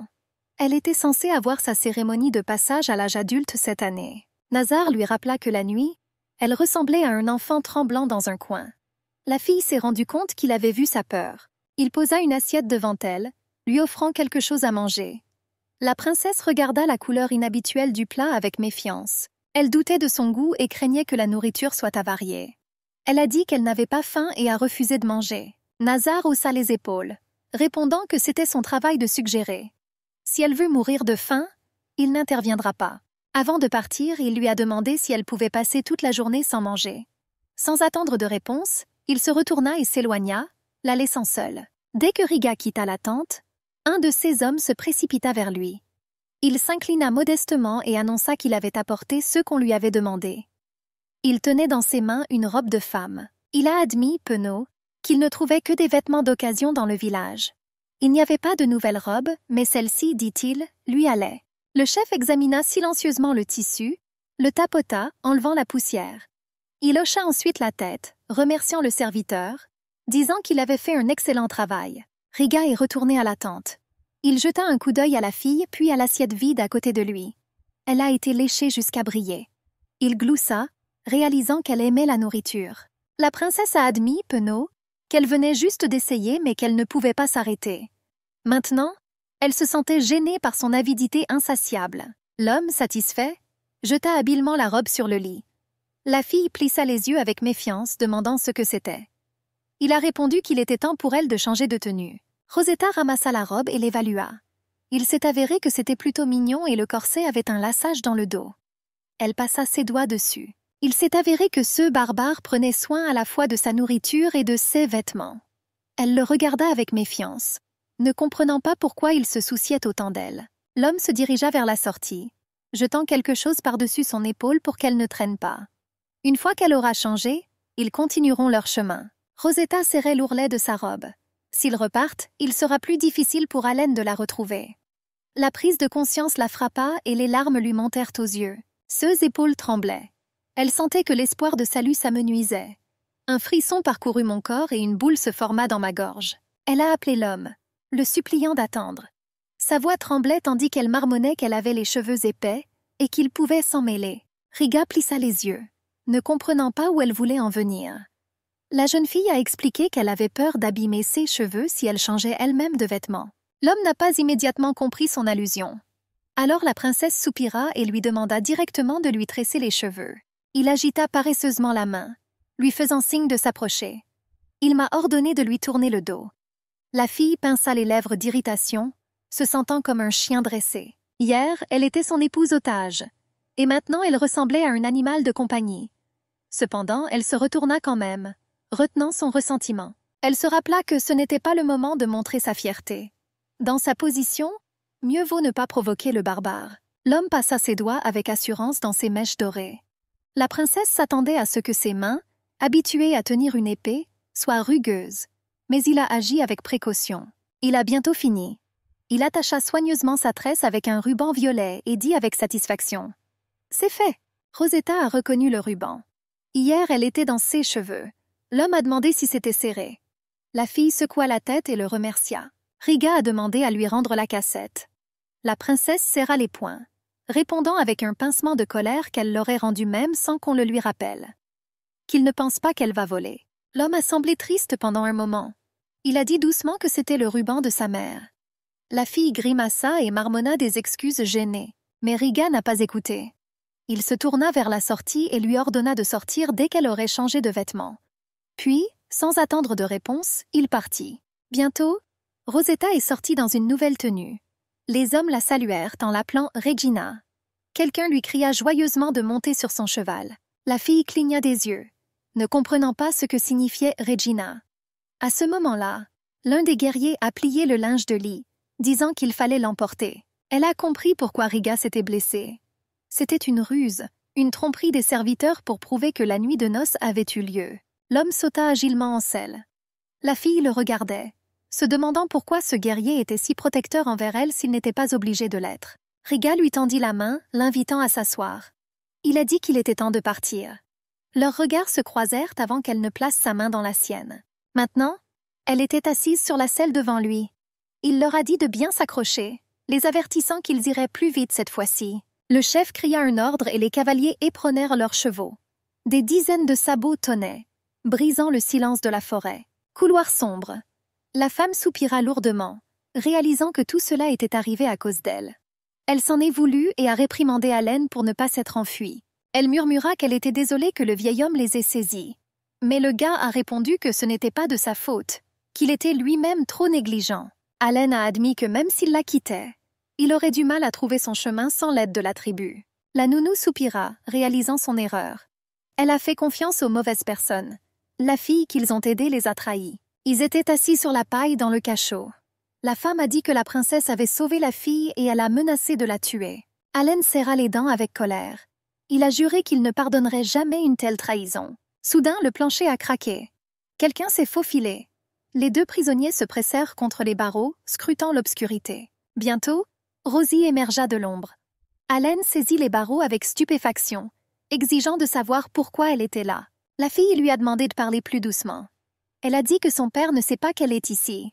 Elle avait du pain dans ses mains et leur offrit quelque chose à manger. Allen n'a pas caché sa surprise. Quel est l'intérêt de manger s'ils ne savent même pas où se trouve la princesse? Rosie a insisté sur le fait qu'ils devaient manger avant de s'échapper. Allen se figea, réalisant le sens de ses paroles. La jeune fille prévint que si son père découvrait où la princesse avait été emmenée, il les emmènerait dans la forêt et les tuerait tout simplement. La jeune fille a prévenu qu'ils étaient étroitement surveillés. Il n'est pas facile de les libérer maintenant. Allen serra les poings, ne s'attendant pas à de tels mots de sa part. Elle a essayé de se justifier. Elle leur a assuré que dès que l'occasion se présenterait, elle les ferait sortir. Elle s'est excusée de l'avoir fait, mais a voulu éviter des pertes inutiles. Rosie a expliqué que s'ils avaient simplement été libérés, la tribu aurait pu souffrir. Allen plissa les yeux, réalisant qu'elle voulait maintenant les aider. Le gars lui a rappelé qu'elle avait empêché la princesse d'être sauvée, et que maintenant le royaume n'aiderait pas son peuple. Il pouvait à peine contenir sa colère. Rosie a admis qu'elle les libérerait, mais à une condition. Allen et la nounou se figèrent. Elle a exigé qu'ils ne parlent à personne de l'enlèvement de la princesse. Allen rougit de rage. Il agrippa les barreaux de la cellule et jura, choqué par son audace. Il a promis qu'à sa sortie, elle paierait pour sa trahison. Il frappa les barres, mais Rosie ne broncha pas. Elle a dit calmement qu'elle était prête à mourir pour protéger son peuple. Dans une main, elle tenait une torche et dans l'autre un poing fermé. Elle a rappelé que le chevalier avait quelqu'un à protéger. Elle lui a conseillé de ne pas perdre de temps avec la colère. Tant qu'il est en colère, la princesse peut disparaître à jamais. Allen jura, mais il savait qu'elle avait raison. Il s'est rendu compte que sans l'aide d'un homme ayant un statut militaire élevé, il serait presque impossible de sauver Rosetta sans que le royaume le sache. Soudain, une solution lui est venue à l'esprit. Il se souvenait d'un homme qui pouvait lever une armée et qui était proche de la princesse, le duc Ysel Scallion. Rosie haussa un sourcil. Elle n'était pas sûre que le duc dirigerait l'armée, mais Allen était catégorique. Il ne la laisserait pas tomber. Après tout, Ysel était l'héritière du duché de Eisen et, surtout, une amie de la princesse depuis l'enfance. Il prenait soin d'elle et éprouvait des sentiments tendres à son égard. Allen savait que Azen était plus proche de Terra. Ysel arrivera plus vite que les autres. Rosie hocha la tête et accepta de transmettre le message au duc. Allen écrivit rapidement le message, plia le papier et passa le parchemin à travers les barreaux. Rosie le prit en silence. Il lui demanda alors sèchement ce qui s'était passé entre sa tribu et la tribu Quat. La fille hésitait, mais le garçon exigeait des réponses. Elle prit une profonde inspiration et dit que puisque c'était comme ça, elle le dirait. Cette histoire a commencé 20 ans avant leur naissance. Pendant ce temps, le cavalier courait à travers la forêt, tenant dans la selle une fille avec une tresse dorée. Son corps lui faisait mal à cause de ce voyage sans fin. Chaque mouvement du cheval résonnait dans son dos avec une douleur lancinante. Elle était fatiguée, mais elle savait qu'il n'y avait pas de retour en arrière. Après tout, elle pensait que si elle se penchait légèrement en arrière et s'appuyait contre l'homme, il ne le remarquerait même pas. Mais il l'a remarqué. Cependant, il ne dit rien. Il la serra simplement plus fort dans ses bras. Ils continuèrent donc leur chemin pendant un certain temps. Finalement, dans une clairière, il ordonna une halte. La fille s'assit sur une pierre, profitant d'un court repos. Les personnes qui l'accompagnaient la regardaient avec froideur et méfiance. Elle déglutit, réalisant qu'il serait difficile de s'échapper sous une telle surveillance. Bientôt, Riga donna le signal, ordonnant à tout le monde de se préparer au départ. La princesse regrettait qu'on leur accorde si peu de repos. Elle se leva, fatiguée, et se dirigea vers le cheval. Elle se sentit un peu mieux lorsqu'elle remarqua le rembourrage doux de la selle. Riga a attiré son attention. Il lui a demandé ce qui l'avait tant troublée. La fille a admis qu'elle n'arrivait pas à monter en selle toute seule. Sans plus tarder, l'homme la prit dans ses bras et la fit asseoir sur le cheval. Leurs regards se sont croisés et son cœur s'est mis à battre plus vite. Les cavaliers reprirent le galop. Le vent soufflait dans les cheveux de la fille et ses pensées étaient confuses. Elle a décidé d'essayer de parler. Soudain, elle s'est excusée. Elle a dit qu'elle ne connaissait pas la signification du ruban, qui appartenait à sa défunte mère. Riga répondit calmement qu'elle ne devait pas s'inquiéter. Il n'attachait pas autant de valeur à la chose qu'elle le pensait. La princesse fronça les sourcils. Elle ne comprenait pas comment on pouvait ne pas valoriser la mémoire de sa mère. Puis elle se sentit un peu désolée pour lui. Après tout, s'il était un leader, alors peut-être n'avait-il pas de père. Elle se sentit désolée pour son ravisseur. C'était une sensation étrange. La fille secoua la tête, se rappelant qu'elle devait penser à s'échapper. Cependant, de hautes montagnes commençaient à apparaître au loin. Vers le soir, le soleil se couchait vers l'horizon. Les gens ont installé leur campement, dressé leur tente et les chevaux ont pâturé à proximité. Rosetta fut étonnée de la rapidité avec laquelle le camp fut installé. Il semble que cela n'ait pris que quelques minutes. Ils avaient voyagé toute la journée et maintenant la princesse avait faim. Son estomac gargouillait, trahissant son état. Quelqu'un a suggéré d'attraper un lapin pour Regina. La fille cligna des yeux, ne comprenant pas ce que cela signifiait. Ils lui ont expliqué qu'elle avait déjà mangé du lapin le matin et que désormais Riga prendrait à nouveau soin d'elle. Il lui a demandé si elle avait apprécié son petit déjeuner. Rosetta ressentit du regret lorsqu'elle réalisa qu'elle avait mangé le mignon lapin. L'homme s'est approché d'elle avec inquiétude, remarquant le changement d'humeur, et lui a demandé ce qui s'était passé. Elle, essayant de changer de sujet, demanda pourquoi il l'appelait Regina. Ce titre lui était inconnu et elle voulait en connaître la signification. L'homme fut surpris qu'elle ne le sache pas jusqu'à présent et lui expliqua que dans leur tribu, c'est ainsi qu'ils appellent la femme du chef. Le nom de Riga correspondait à ce titre. La fille réfléchit, car le nom de l'homme n'était pas Riga. Alors qui est Nazarquat? Sa question resta sans réponse et le feu du feu de camp crépita. Le chef, sans lever les yeux de son travail, vérifiait les charbons, se préparant à cuisiner quelque chose. Des langues de feu dansaient, illuminant l'espace parmi les pierres entassées tout autour. L'un de ses confidents lui a expliqué que les étrangers l'appelaient Nazarquat, mais pour la tribu, il était simplement Riga. L'homme blond s'est indigné bruyamment, déclarant qu'il était inacceptable que la femme du leader ne connaisse pas son vrai nom. Il continua à lui faire des reproches, considérant que la jeune fille était déjà épuisée après une longue journée en selle. Rosetta soupira silencieusement, approuvant ses paroles. Le gars a ajouté qu'elle était probablement fatiguée non seulement par le voyage, mais aussi par sa première nuit de noces. La fille rougit de honte. Riga, remarquant son embarras, attrapa brutalement le gars par l'épaule, l'accusant d'oisiveté. Le blond essaya de se justifier, mais le chef ne l'écoutait plus. Le gars a rappelé qu'il était important de prendre soin de la femme du leader. Il a noté que ce mariage avait provoqué du mécontentement et que les soins apportés auraient pu changer l'attitude de la tribu. Riga l'interrompit brusquement et lui rappela qu'il avait été envoyé chercher du bois de chauffage. Le garçon a essayé de protester, mais le chef a demandé d'un ton moqueur ce qui se passerait si Regina se figeait. Le blond sursauta de peur, attrapa une hache et se précipita dans la forêt pour chercher du bois de chauffage, en criant qu'il reviendrait bientôt. Rosetta regarda cela et gloussa doucement. Elle trouvait amusant de voir avec quelle facilité le chef traitait le bavard. Cependant, Riga ne semblait pas satisfait. Il était à nouveau plongé dans ses pensées, concentré sur le feu, et la fille baissa les yeux avec déception. Le feu s'est déclaré, illuminant la clairière sombre. Le chef entretenait méthodiquement les flammes, observant silencieusement les langues de feu. Et soudain, il parla lui-même. Il a décidé qu'il était temps de lui dire son nom. L'homme a dit que son vrai nom était Rachid. La fille se figea. Ce nom lui semblait douloureusement familier. Des souvenirs défilèrent devant les yeux de Rosetta.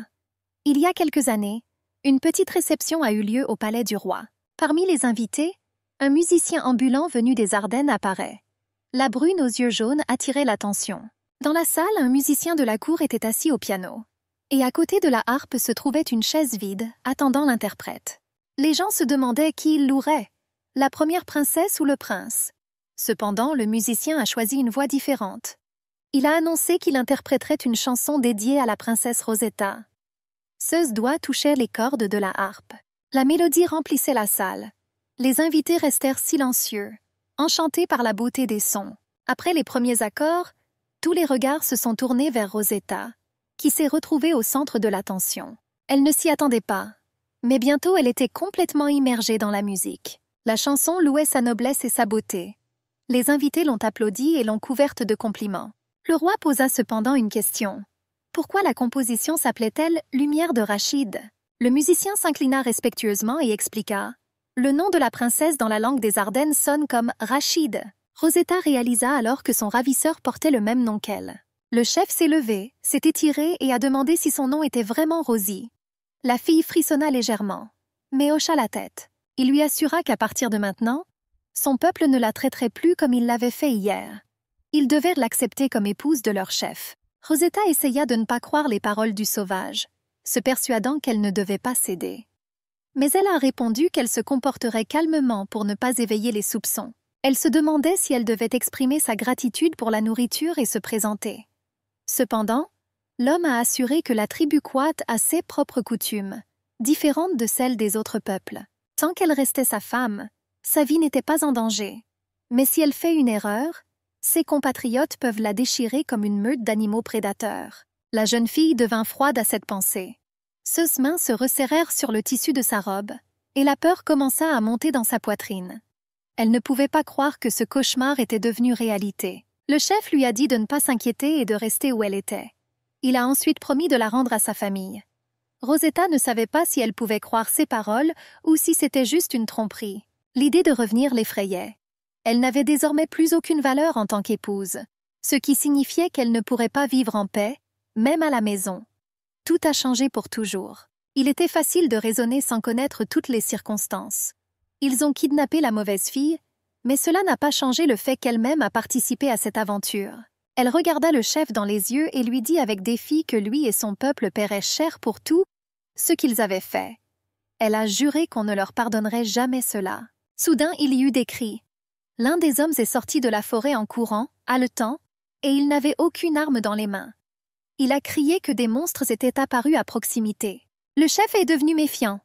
Il plissa les yeux, s'interrogeant sur le sort des chasseurs partis à la recherche de proies. La lame de son épée brillait au clair de lune. L'homme expliqua d'une voix hésitante que son peuple combattait des monstres. Il est venu appeler à l'aide, mais il était au bord de l'épuisement après une longue course. Le chef a ordonné à Rosetta de rester au camp. Il était sûr que les créatures avaient peur des flammes, ce qui signifiait qu'elle serait plus en sécurité près du feu que dans la forêt. Elle hocha la tête avec obéissance, mais une autre pensée mûrissait déjà dans sa tête. Si le camp se vide, c'est sa chance de s'échapper. Cependant, la peur s'emparait toujours de son corps. Pendant ce temps, une bataille faisait rage dans les profondeurs de la forêt. La lame du chef coupa les ennemis et leur sang se mélangea au sol. Il a demandé combien de monstres restaient. Ils lui ont dit qu'il y en avait 5 autres.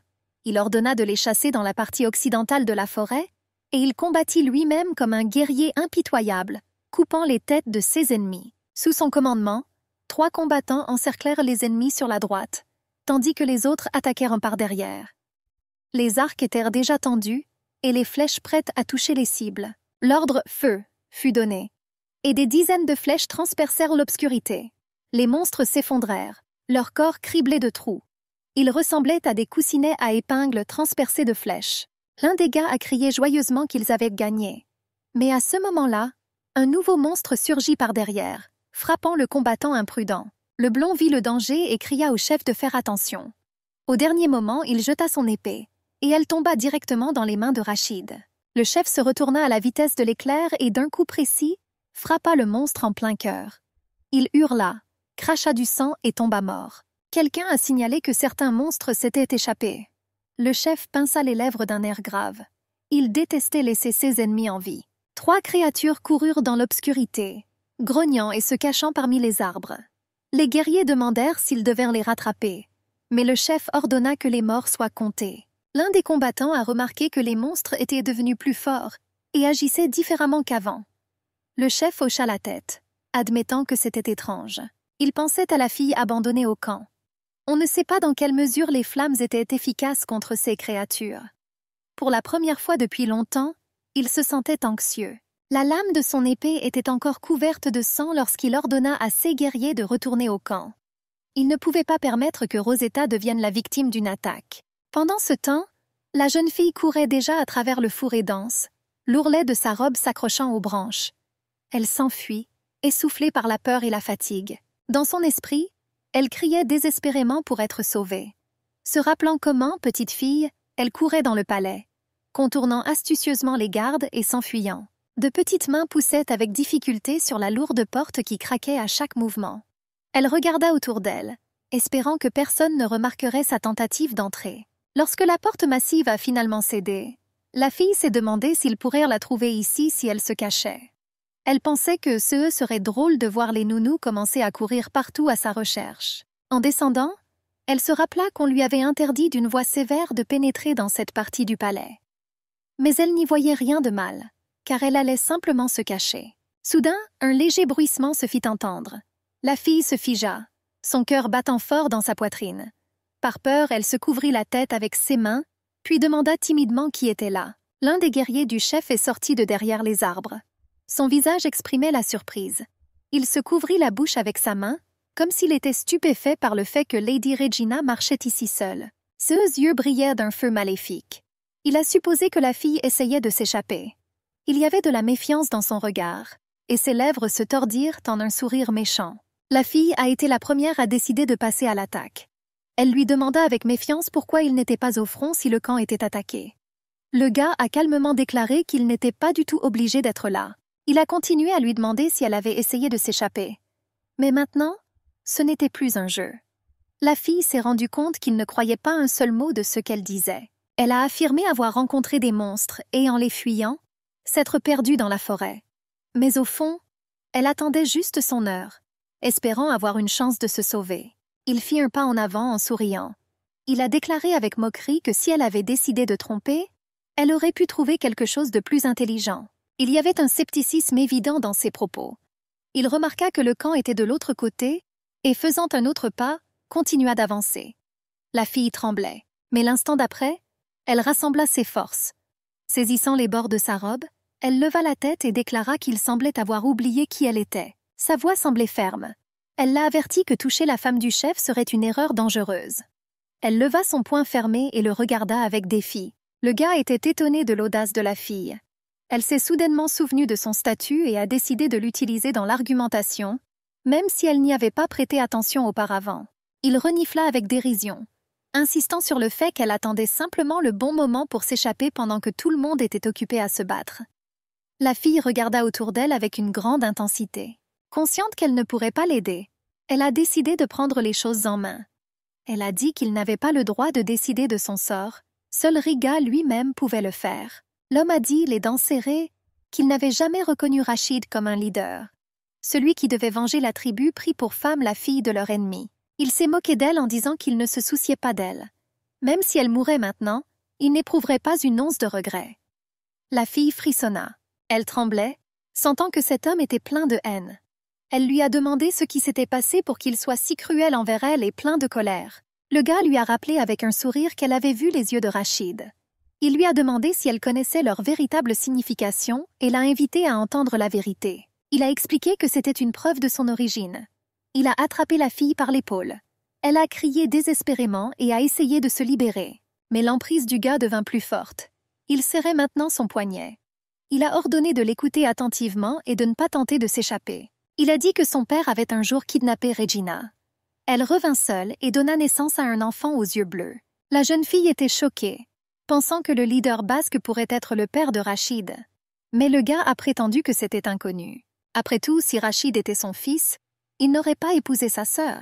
Mais il y avait ici une grande incohérence. Il a déclaré que lorsque le chef a tenté de maîtriser la femme par la force, elle a laissé des cicatrices sur son visage en le poignardant avec un poignard.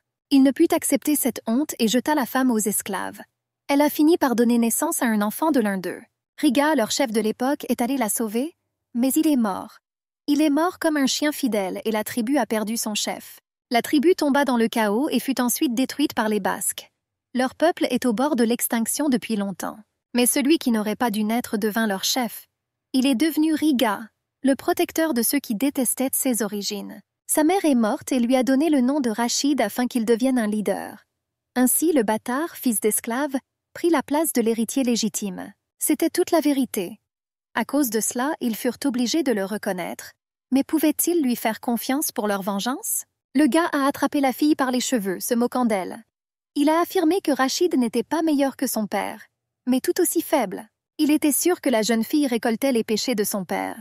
C'est une juste punition pour leur passé tragique. Si elle était restée assise tranquillement, Riga l'aurait protégée jusqu'au bout. Il porta ses cheveux à son visage et inhala l'odeur en souriant. La fille a demandé d'arrêter, mais il a insisté pour qu'elle accepte l'inévitable. Il s'est rapproché, suggérant qu'elle pourrait aimer ça. Elle n'espérait plus que quelqu'un l'entende, mais elle criait. Le gars s'est envolé loin d'elle, se tenant la tête et gémissant. Riga se tenait devant lui. Son regard était glacial, ses poings serrés. Le gars jeta un coup d'œil à la fille, qui était désormais en sécurité. Le gars a demandé pourquoi Riga était si pressé d'arriver au camp. Il a supposé que le chef s'inquiétait pour sa femme. Sika était content que le chef s'occupe de Regina. Il se doutait depuis longtemps que cela arriverait. L'homme tapota la tête du garçon, lui rappelant qu'il voulait le gronder.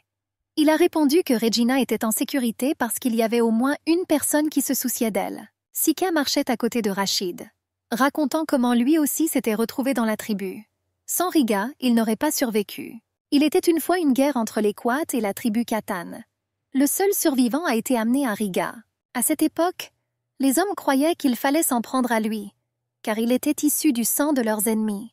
Mais Riga a remarqué l'esprit combatif dans ses yeux. Il l'a accueilli, décidant qu'il pourrait faire de lui un digne guerrier. C'est ainsi que Sika s'est retrouvé dans la tribu. Il a cherché à gagner la confiance et a fait ses preuves sur le champ de bataille. Il aidait les femmes dans les tâches ménagères et étudiait dur. Il fut bientôt reconnu comme membre du Quat et prêta allégeance à Riga. Après ce massacre, il a repris confiance en lui. Il dit que lui et le chef étaient pareils, et la tribu ne douta pas de lui. Mais avant cela, il a dû beaucoup souffrir. Il n'a pas reçu de reconnaissance immédiate. L'homme a dit que Regina ressemblait à une poupée faite d'or et de sucre. C'était la première fois qu'il voyait une telle beauté. Elle ne montait pas à cheval. Elle ne mangeait pas correctement. Elle se plaignait tout le temps de vouloir rentrer chez elle. L'homme avait le sentiment qu'elle jouait simplement un rôle qu'elle n'était pas à la hauteur. Sika était surpris. Le gars a ri, assurant que Riga était tout simplement tombé amoureux. Sinon, pourquoi l'aurais-tu prise comme épouse? Le chef est resté silencieux. Sika était reconnaissant envers Riga, car sans lui, il n'aurait pas vécu. Il croyait qu'il avait le droit d'intervenir dans ses affaires. L'homme a affirmé qu'il n'avait jamais entendu de telles absurdités. Sika a essayé de prouver que le chef éprouvait des sentiments pour une femme pour la première fois. À ce moment-là, Riga se souvint de la façon dont il avait pris la fille dans ses bras, craignant de la réveiller, et de la façon dont il l'avait recouverte d'une couverture, la façon dont ses doigts étaient enroulés autour de son cou, et sa respiration était si paisible. Elle dormait profondément, comme si elle se sentait vraiment en sécurité. L'homme ressentit alors une tendresse inhabituelle. Il admirait la jeune fille, ne comprenant pas pourquoi elle le fascinait autant. Sika rit en pensant que le chef était tombé amoureux. Après tout, beaucoup de gens pensent que Riga est déjà un vieil homme, mais il n'a tout simplement pas connu l'amour. Soudain, Rachid a demandé où était Krell. Il était surpris de ne pas avoir été vu depuis longtemps. Le gars a noté qu'il disparaissait toujours au bon moment. Sika a plaisanté sombrement en disant que Krell était rancunier quand Regina ne lui avait pas été donnée. L'homme l'arrêta net, et il comprit qu'il valait mieux garder le silence. Il a dit qu'il n'aimait pas Krell.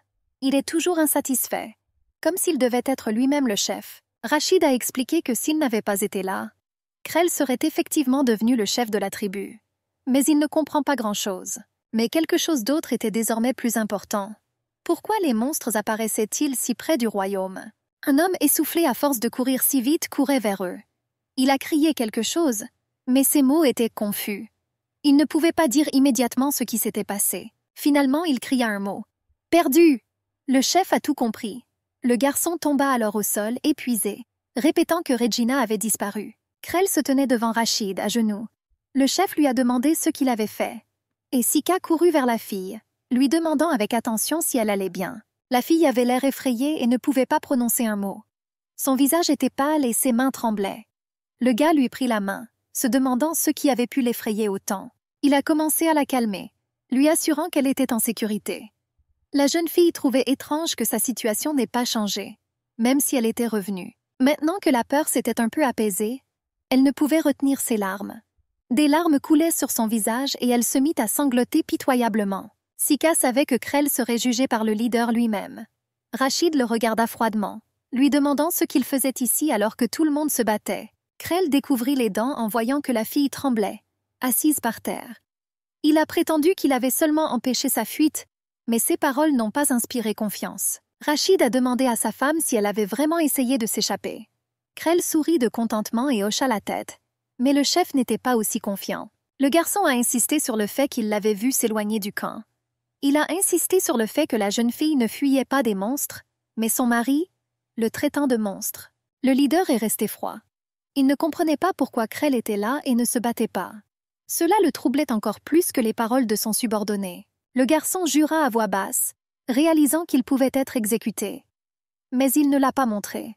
Au contraire, il a mis le leader au défi de lui demander s'il doutait de ses paroles. Rachid n'était pas pressé de tirer des conclusions. Il a dit qu'il ne jugerait pas sans preuve, mais Krell a continué son jeu. L'homme a demandé effrontément si cela signifiait que le chef ne doutait pas non plus de sa femme. À cela, Rachid a répondu qu'il n'aurait pas dû commettre ce crime en premier lieu. Krell fut surpris que le chef continue à défendre sa femme, mais Rachid a déclaré que toute son armée l'avait vu menacer la jeune fille. Le peuple a commencé à fredonner en signe de soutien au leader. Krell s'est rendu compte qu'il n'avait nulle part où attendre du soutien. Il s'est retrouvé dans une position perdante. Il saisit la poignée de son épée, demandant sans détour si Riga était prête à protéger la princesse basque même si elle voulait le quitter. Le chef l'a averti de surveiller ses paroles. Il rappela que la jeune fille était désormais sa femme et que personne n'osait le remettre en question. Mais Krell était catégorique. Il regarda le chef droit dans les yeux, insistant sur le fait que le sang ne pouvait pas être caché. Il a pointé du doigt les yeux bleus de Rachid, disant que c'était la preuve de son origine. Et si ce n'est pas le cas, qu'est-ce qui prouvera la vérité? Sika n'en pouvait plus. L'appela fou et dans un accès de rage frappa le sol avec son poing. Le chef a déclaré que Krell devrait répondre de ses propos. Mais il était déjà prêt pour la bataille.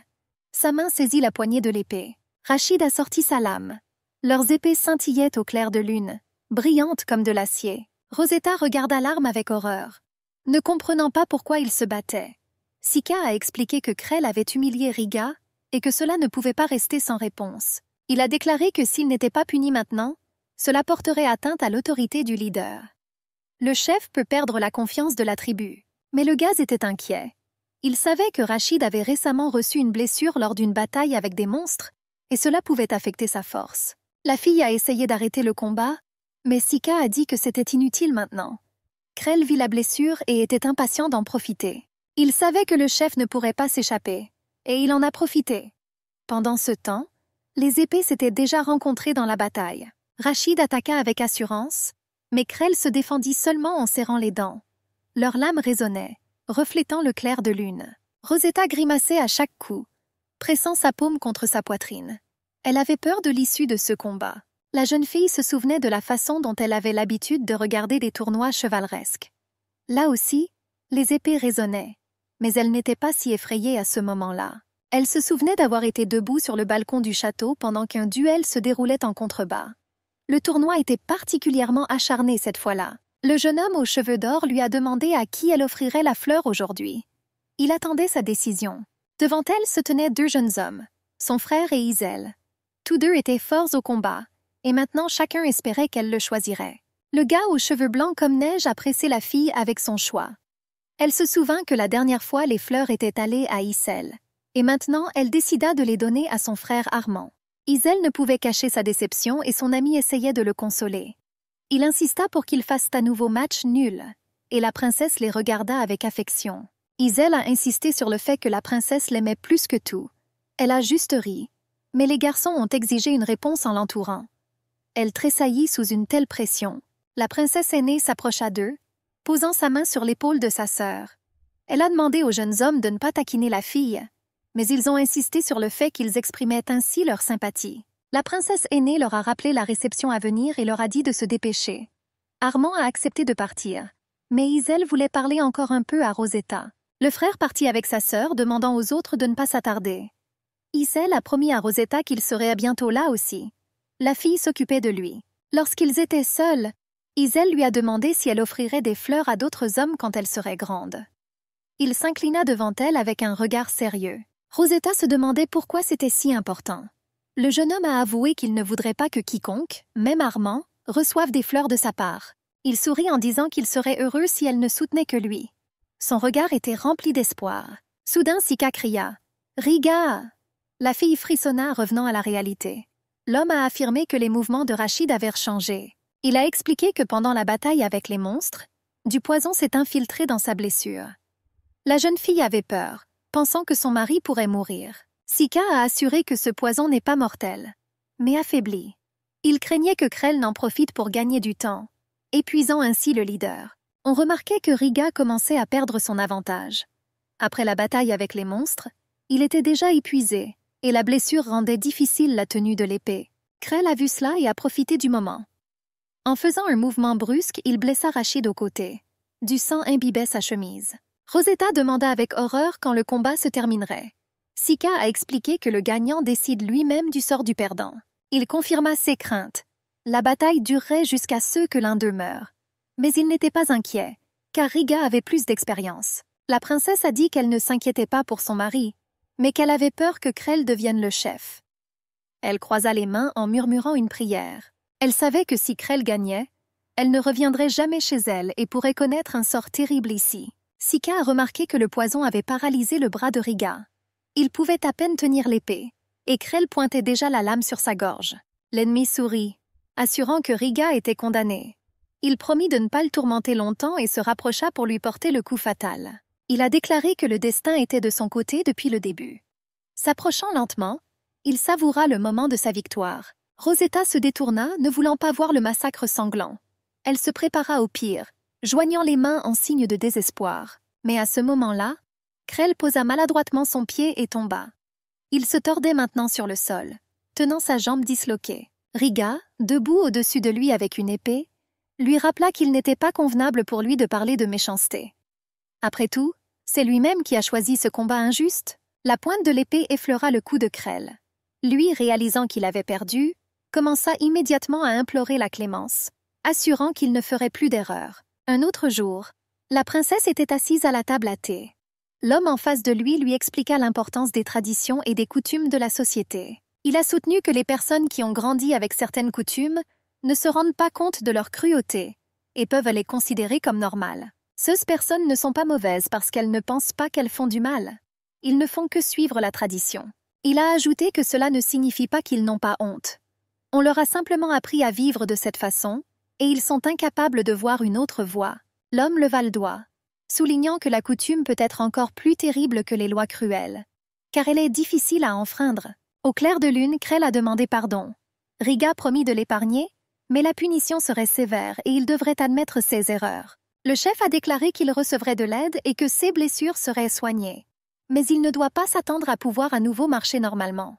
Krell, à genoux, s'inclina devant le chef, jurant de ne plus s'opposer à lui. Mais Rachid répondit que son serment ne lui était pas destiné. Une silhouette féminine est apparue derrière le leader. Krell tremblait, réalisant qu'il devait maintenant s'incliner devant Regina. Il rampa vers elle, implorant son pardon. Rosetta regarda avec surprise et peur alors qu'il s'effondrait à ses pieds, laissant une traînée de sang derrière lui. Sika s'est exclamé avec joie qu'il était confiant dans la victoire de Riga. Mais le chef, chancelant, pouvait à peine se tenir debout à cause de la fatigue. Le garçon s'est alarmé et a demandé si le monsieur allait bien. Il savait que le poison pouvait causer de graves dommages à sa santé. Il a déclaré que cela n'était pas acceptable et a suggéré qu'il retourne immédiatement au camp pour soigner les blessures. Le chef a accepté. Rachid se tourna vers sa femme. Elle se tenait seule, effrayée et confuse. Il a ordonné à tout le monde de retourner au camp. Dans l'obscurité du camp, les feux vacillaient et les guerriers fatigués se reposaient après la bataille. Les chevaux paissaient paisiblement sur le côté. L'homme rejeta le rabat de la tente, entra et saisit immédiatement la fille par le coude, la tirant avec force vers lui. Il lui rappela sévèrement qu'il lui avait formellement ordonné de rester dans le camp et de ne pas quitter la tente jusqu'à son retour. Rosetta frissonna de surprise, levant vers lui ses yeux effrayés et pleins de larmes. Elle grimaça lorsqu'il leva brusquement la main et, avant qu'il ne puisse frapper, elle ferma les yeux, se préparant mentalement à la douleur. Mais au lieu d'un coup, elle sentit des bras puissants s'enrouler autour de sa taille. L'homme la serra contre lui et lui dit calmement qu'elle n'avait rien à craindre, car il n'avait même pas eu l'intention de la frapper. La fille leva la tête avec confusion et croisa son regard.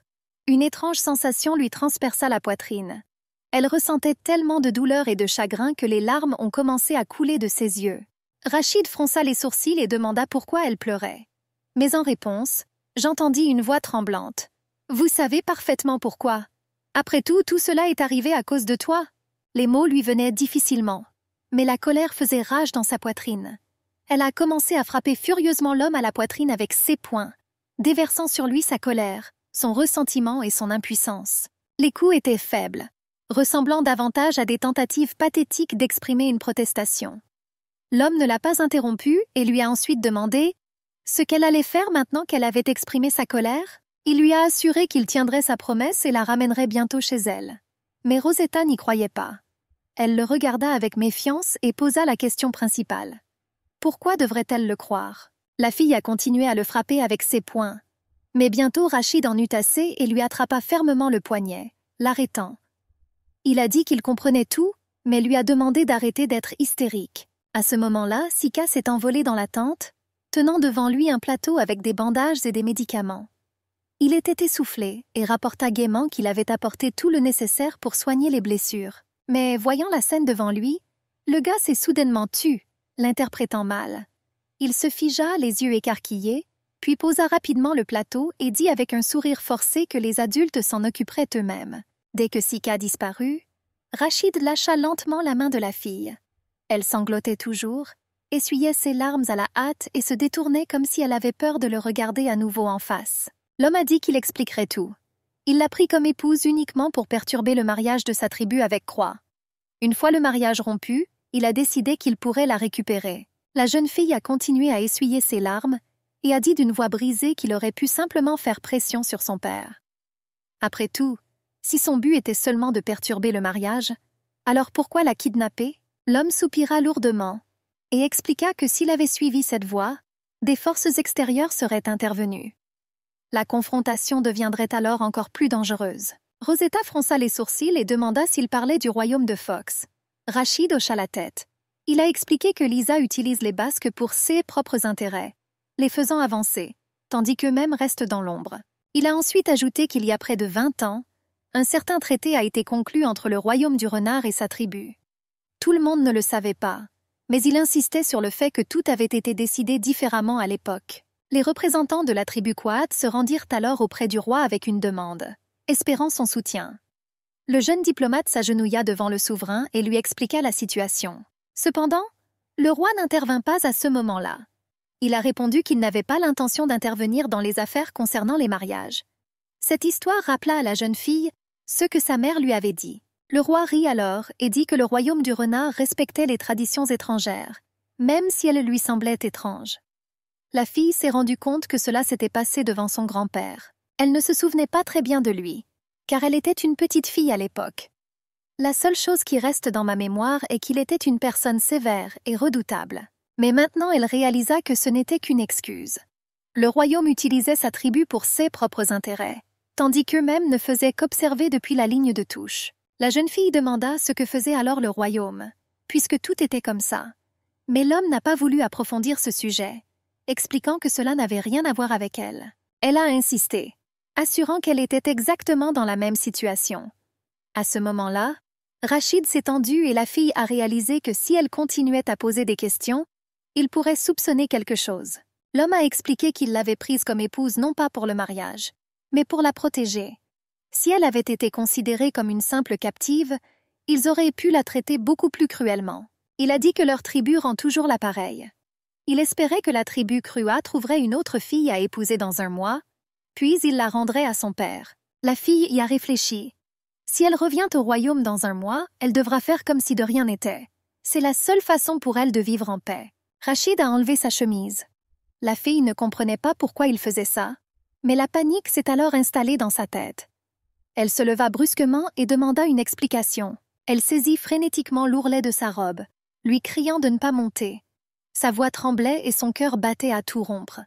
Elle était préparée au pire. Cependant, lorsqu'elle osa ouvrir les yeux, elle comprit que l'homme allait simplement soigner ses blessures. Elle se sentait complètement idiote. L'homme était assis, fatigué, sur une chaise, penché en avant.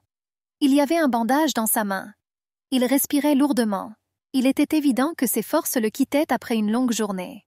Il y avait une blessure profonde sur son côté, reçue lors de la bataille avec Krell. Un peu plus haut, il y en a un autre, laissé par le monstre lors du dernier combat. Rosetta était surprise de voir comment il pouvait agir comme si de rien n'était. Maintenant, elle avait honte d'avoir crié après lui et de l'avoir frappé à coups de poing.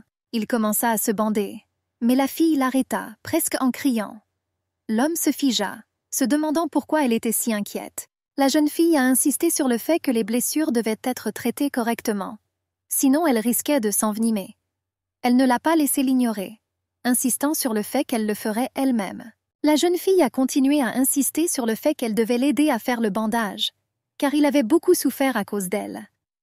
Percevant ce qui était arrivé comme une sorte de devoir, elle croyait que c'était la seule façon d'exprimer sa gratitude pour l'avoir sauvée. Rachid se détourna, comme s'il ne voulait pas continuer la conversation. Rosetta fronça les sourcils, confuse.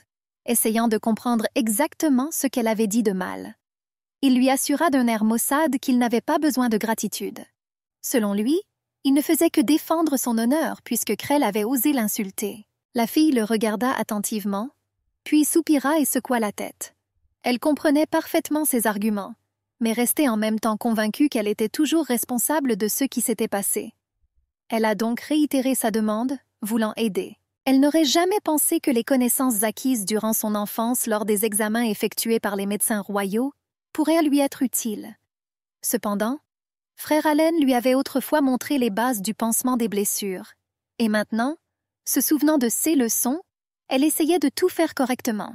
La fille a pris un coton-tige avec une pince à épiler, l'a soigneusement humidifié avec la solution et a commencé à traiter soigneusement les plaies. Ce n'est qu'à ce moment-là qu'elle remarqua à quel point le corps de l'homme était couvert de cicatrices. La dernière fois, elle ne pouvait pas les voir à cause de l'obscurité, mais maintenant, chaque trace de blessure passée semblait raconter sa propre histoire. Rachid se leva avec un lourd soupir, et la fille s'agita à proximité, se sentant mal à l'aise. Elle ne savait pas si elle devait poursuivre la conversation, mais elle décida de demander ce qui l'inquiétait le plus. Sa voix tremblait lorsqu'elle demandait ce qui allait lui arriver maintenant. Le chef a répondu qu'il lui avait déjà expliqué sa position, mais la jeune fille voulait dire quelque chose de complètement différent. Elle n'avait pas peur pour son présent, mais pour son avenir.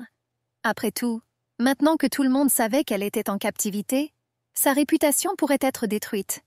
Elle deviendra une fille qui a été kidnappée puis abandonnée.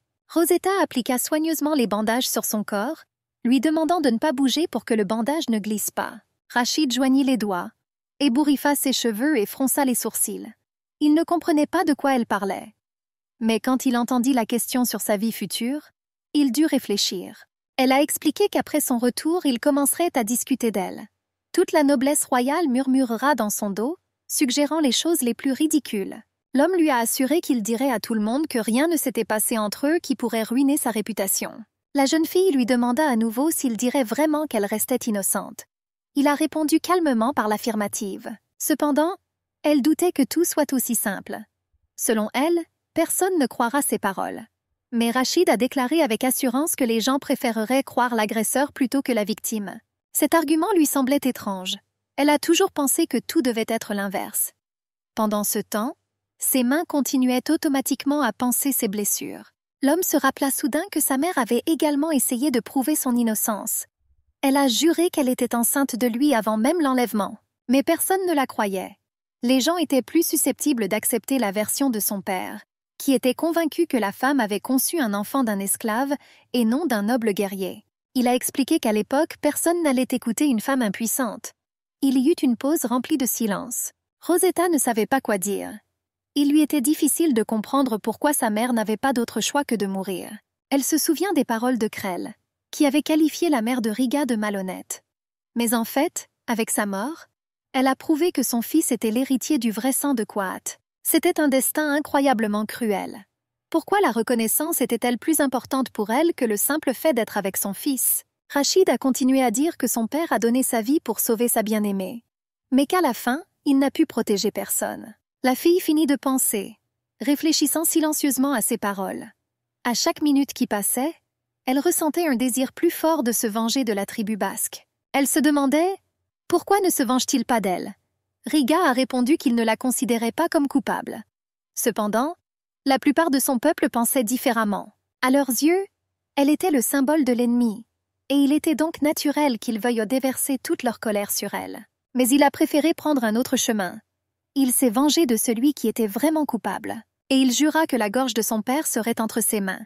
Il serra les poings et la fille, en réponse, continua simplement son travail en silence. Le chef la regarda attentivement, mais se détourna brusquement. Il comprit que cette fragile poupée d'or et de sucre ne comprendrait jamais sa douleur. Après avoir terminé le bandage, Rosetta se félicita mentalement. Elle a essayé de tout faire avec soin pour que les bandages ne tombent pas. L'homme lui a demandé de ne pas faire d'évasion comme aujourd'hui. Après tout, la prochaine fois, il ne pourra peut-être pas la sauver. Elle sourit amèrement et dit qu'elle comprenait. Après tout, elle n'est qu'une fausse épouse et ne mérite donc pas d'être sauvée. Rachid rigola en réponse, mais sa voix était froide. Il a assuré que même si elle avait été sa véritable épouse, il ne serait pas venu à son secours. La fille ne comprenait pas pourquoi il disait ça. S'il regrettait vraiment le sort de ses parents, n'aurait-il pas dû penser différemment? Après tout, sa vie, son statut et sa place dans la tribu étaient déterminés précisément par le fait qu'il était capable de survivre et de prouver sa force. Elle s'arrêta et admit qu'elle n'aurait peut-être pas dû exprimer ses pensées à voix haute. C'était peut-être trop audacieux de sa part. Elle regarda Rachid. Il semblait surpris par sa capacité à voir la situation plus largement que beaucoup de gens autour d'elle. Elle le regarda dans les yeux et réalisa soudain à quel point ils étaient beaux. Ils lui rappelaient des pierres précieuses. Mais ensuite, elle s'est rendue compte qu'elle l'avait dit à voix haute. Ses joues s'empourprèrent d'embarras, et, plongeant brusquement sous les couvertures, elle annonça qu'elle était déjà allée se coucher. La nuit est tombée sur le camp. La seule lumière qui restait dans la tente provenait d'une faible bougie allumée à côté d'une bassine remplie de bandages ensanglantés.